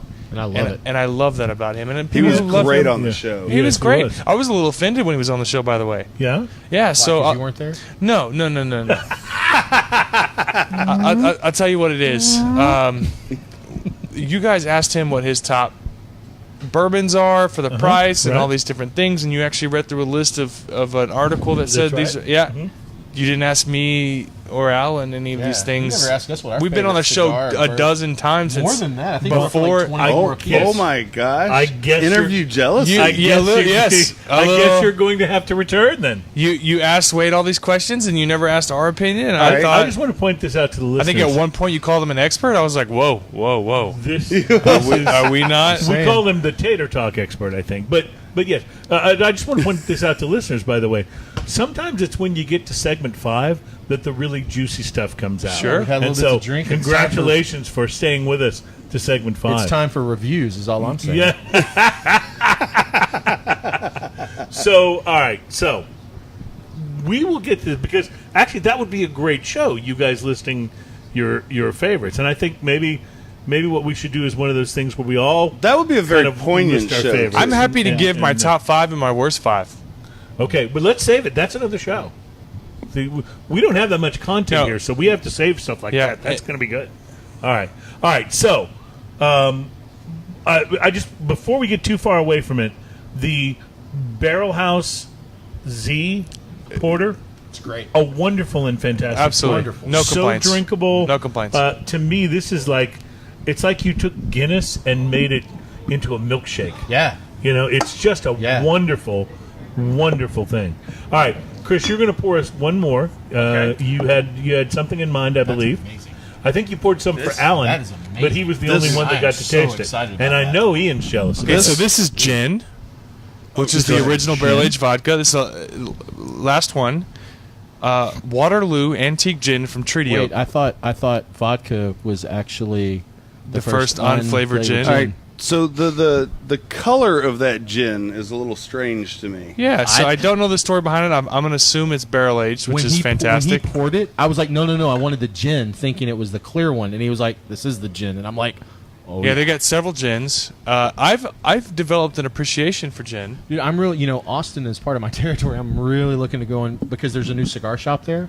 And now they're there. Juniper and spice. Yeah. Wow. Yeah, so that's full of flavor. Now, I'm going to tell Lot you of a spice funny for a story gin. about Waterloo Gin, okay? My wife loves trying different things, and gin is one of the things she loves. She brought home a Waterloo Gin that was their straight clear gin. This is not a clear gin. This is actually quite dark. Amber. Yeah. And we didn't like it. Really? Their straight clear gin was... I'm looking forward to trying the clear. We didn't If like it opens at up. all. It's probably still sitting on our shelf. We'll just let me try it. So it's interesting that you have the Waterloo Gin. And is that the straight... No, not at all. Just it's water. We found... But what did This your is take a on Waterloo this? gin, Waterloo number 9, and this is Waterloo Now is Antique. number 9 Okay. different? So I'm assuming this is barrel-aged gin, and I'm assuming this is So- unaged gin. Knows this. Listen, I love anything that Is the carries number floral 9 notes. different than That's the... typical gin to me. Listen, I met up with them. They gave me samples. I've tried several things from Treaty Oak in their whiskey realm, and I've been very happy. This is their first time I've ever tried their gin, and I thought it was fantastic, so I'm happy I'm with it. loving this. This amber Floral? one. This is the antique gin. Antique gin. Yes, yeah, that's it's, wonderful. That's not the one that I tried. it's floral. It's It's floral, but it's got some of those. We talked about the vanilla and sort of oaky maple notes. Also, that I really enjoy in whiskey. Well, by and it leap- balances the floral for me really nicely. It actually said on the bottle, try this instead of whiskey for your cocktails. By definition, vodka is flavorless and odorless, which means it's. It's neutral, yeah. I can say whatever I want on here, right? Yep. Sure. Yeah, it's fucking garbage, right? So vodka sucks because what you do is you boil everything out of it until all that's left is grain alcohol. That's a garbage intent for drinking culture. Nothing, in my opinion, is detrimental more to drinking culture than vodka. See, It's just a purpose. I'm going to disagree with you here. I think vodka. Well, you're wrong, but go ahead. I think vodka is the tofu of spirits. Tofu alone by itself. Vodka is the white guy of spirits. If you took a piece of tofu by itself, you didn't season it or do anything to give it flavor, it would be the most bland piece of Garbage. of It's useless. anything that you could eat. But what makes tofu great Is everything around it? is people who know how to prepare it Sure. properly. I've General had, Tso's tofu, like General Tso's chicken, but You with know, tofu, fantastic. I'm sure it's fantastic. I Yeah. haven't had it, but I will tell you, I have had tofu at a sushi restaurant in Las Vegas. That's one of the greatest things I've had tofu right here in Houston at a sushi restaurant.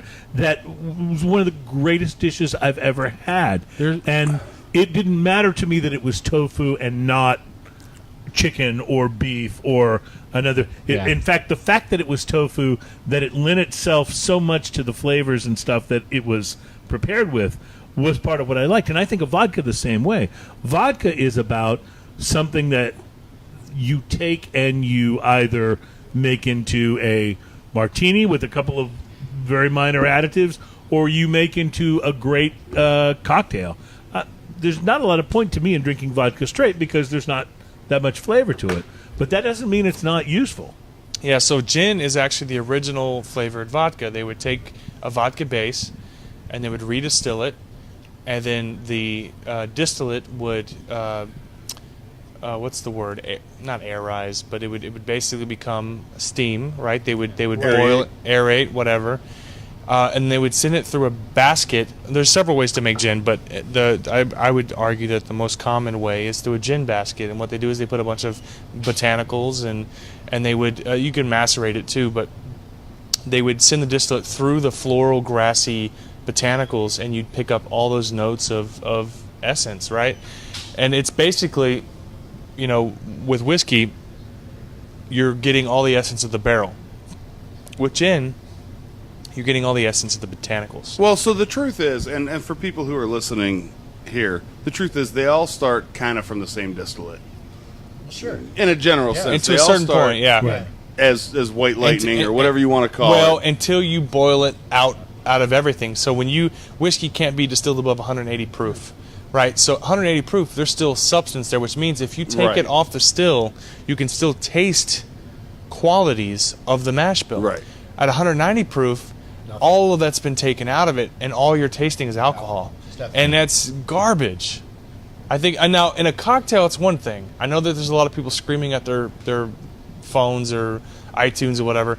No, I don't know. The show's gone on long enough. There may be two people. Yeah. So when We've it got comes, 8 watching, and there's 4 of us. Yeah. All right. Well, there you go. So there's 2 people out there still Yeah. watching. Exactly. sure, with in a cocktail, it's one thing. But again, what you're doing with a cocktail is you take distillate, you take vodka, you take a mash bill, and you distill all the flavor out of it. And then with a cocktail, you're putting the flavor back in it. Well, yeah. No, you're adding an extra middleman there. You're making a Bloody Mary or a screwdriver. Yeah, you're adding flavor back into it, and the vodka just becomes the carrier for the alcohol. Then why Gin is different. is a great dirty vodka martini so much more enjoyable than sipping olive juice? Because you're cutting the olive Because juice. you're getting Because booze there's out of it. alcohol in it. Yeah. Yeah, I mean, there's no denying booze tastes great. It's a I wonderful will thing. tell you this, though.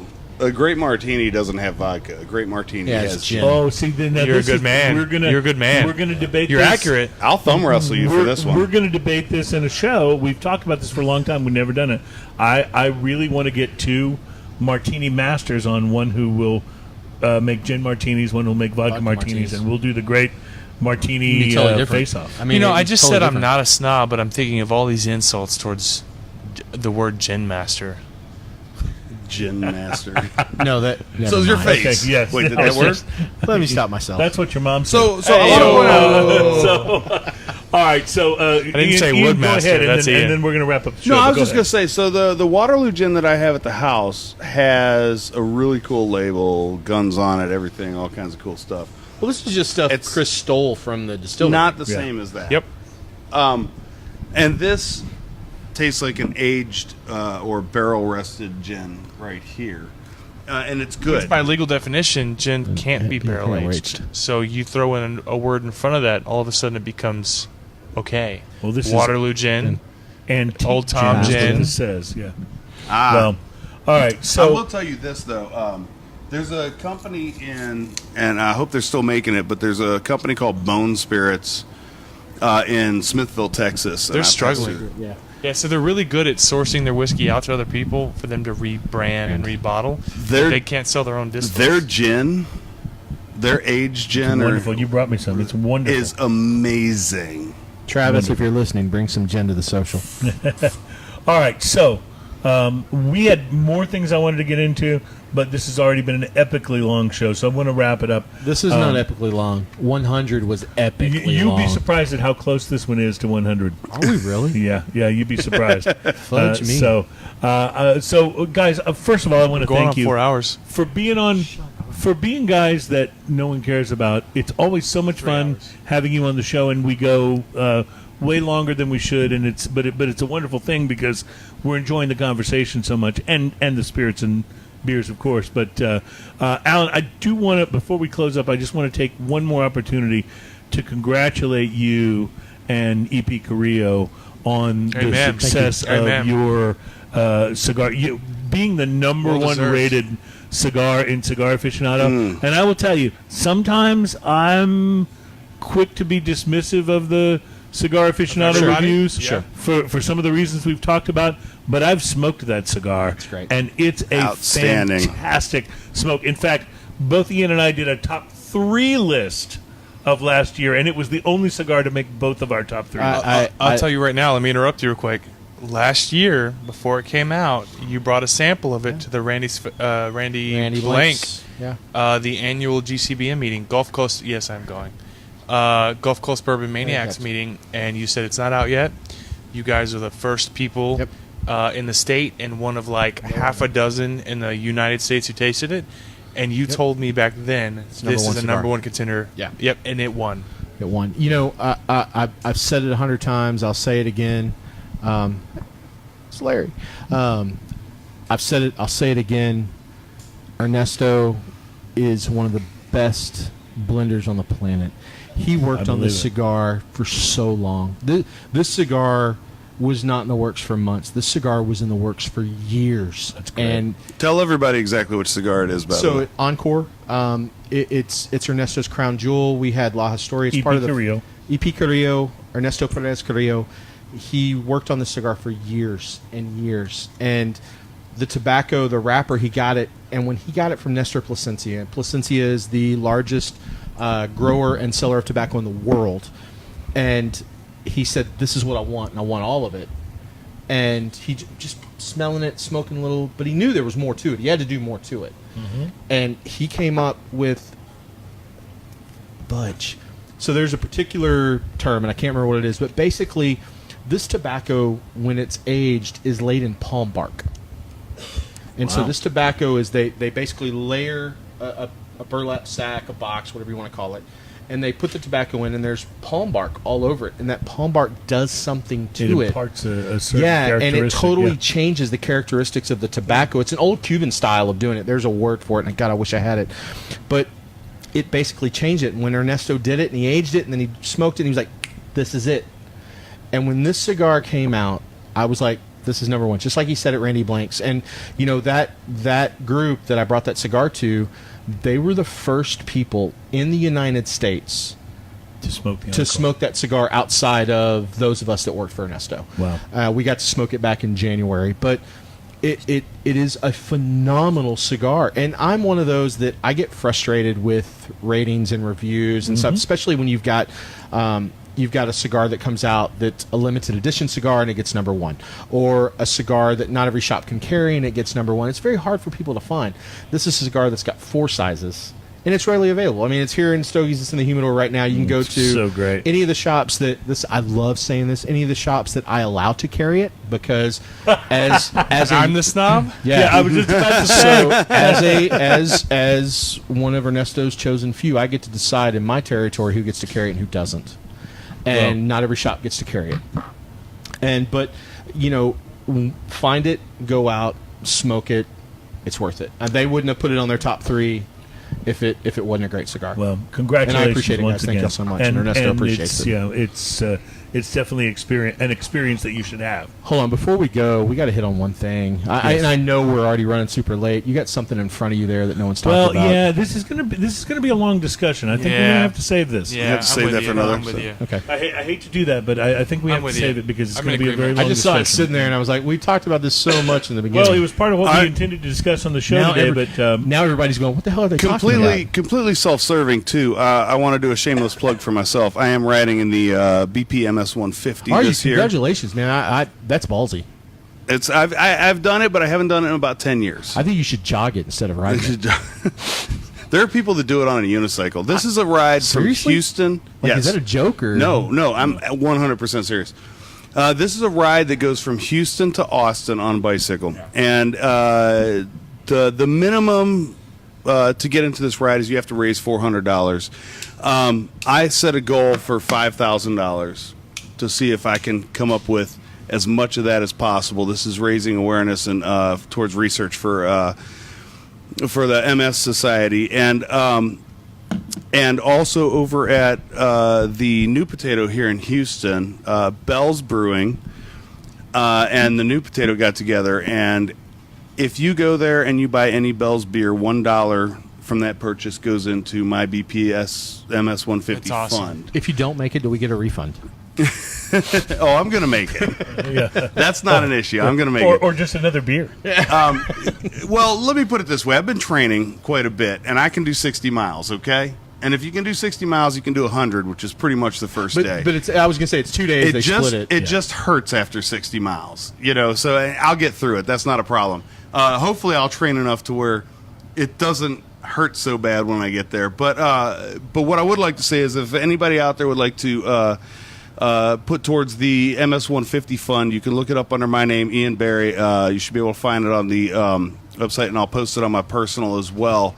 But you can just directly go donate in my name towards the fund, and it shows up as mine. I'm also riding on the Eureka Heights MS-150 team. They've put a team together, some great guys. They're doing a whole bunch of charity and benefit events going on, including a car wash and some other things. So I just want to say, if anybody out there wants to put in for that, I would be absolutely joyous to receive that and have that towards my fund on the ride, and I will make the end of that ride. Good luck. That's awesome. Are you going to block my lanes of traffic while you're driving? Oh, yes. It's Yes, part of the plan. If you Dude, drive... are you going to be like in skin tight pants with a water bottle and? Oh, yeah, I and have a whole Peter Pan gear set up. Yeah, it looks great. I was fixing to I'll donate. wear it on the show next time you're Well, on. as long as we can see your Peter, not the pan, I think we'll be okay. I was fixing to donate $100 to your ride, but I can't do it now. I'm just going to ride it in Speedos. No, I'm not going to do that. Bet I'll do $200 if you ride that ride in Speedos. He's too sexy for his shirt, not to mention the Speedos. You should see the Speedos. So. Please, let's not. All right, well, I just wanted to put that out there. Thanks, everybody. Ian, thank you very much. And Houston Whiskey Social. Absolutely. This is why I mentioned it back in the first segment. Because we forget about it by now. Yeah. See y'all Saturday. No, but it's going to be awesome, and we'll see you there. Look for us. Thank you guys for being on the show today. Thank you so much for It's having us. always so much fun having you on, both of you. Whether one of you crashes the show or whether we have you both on by design, just like this. And as always, it's been a pleasure. Thank We you guys so appreciate it. much. We love you Smoking and guys. Toasting Thank you so much. 132. Thank you guys. And Cheers. as we go out, cheers. Cheers.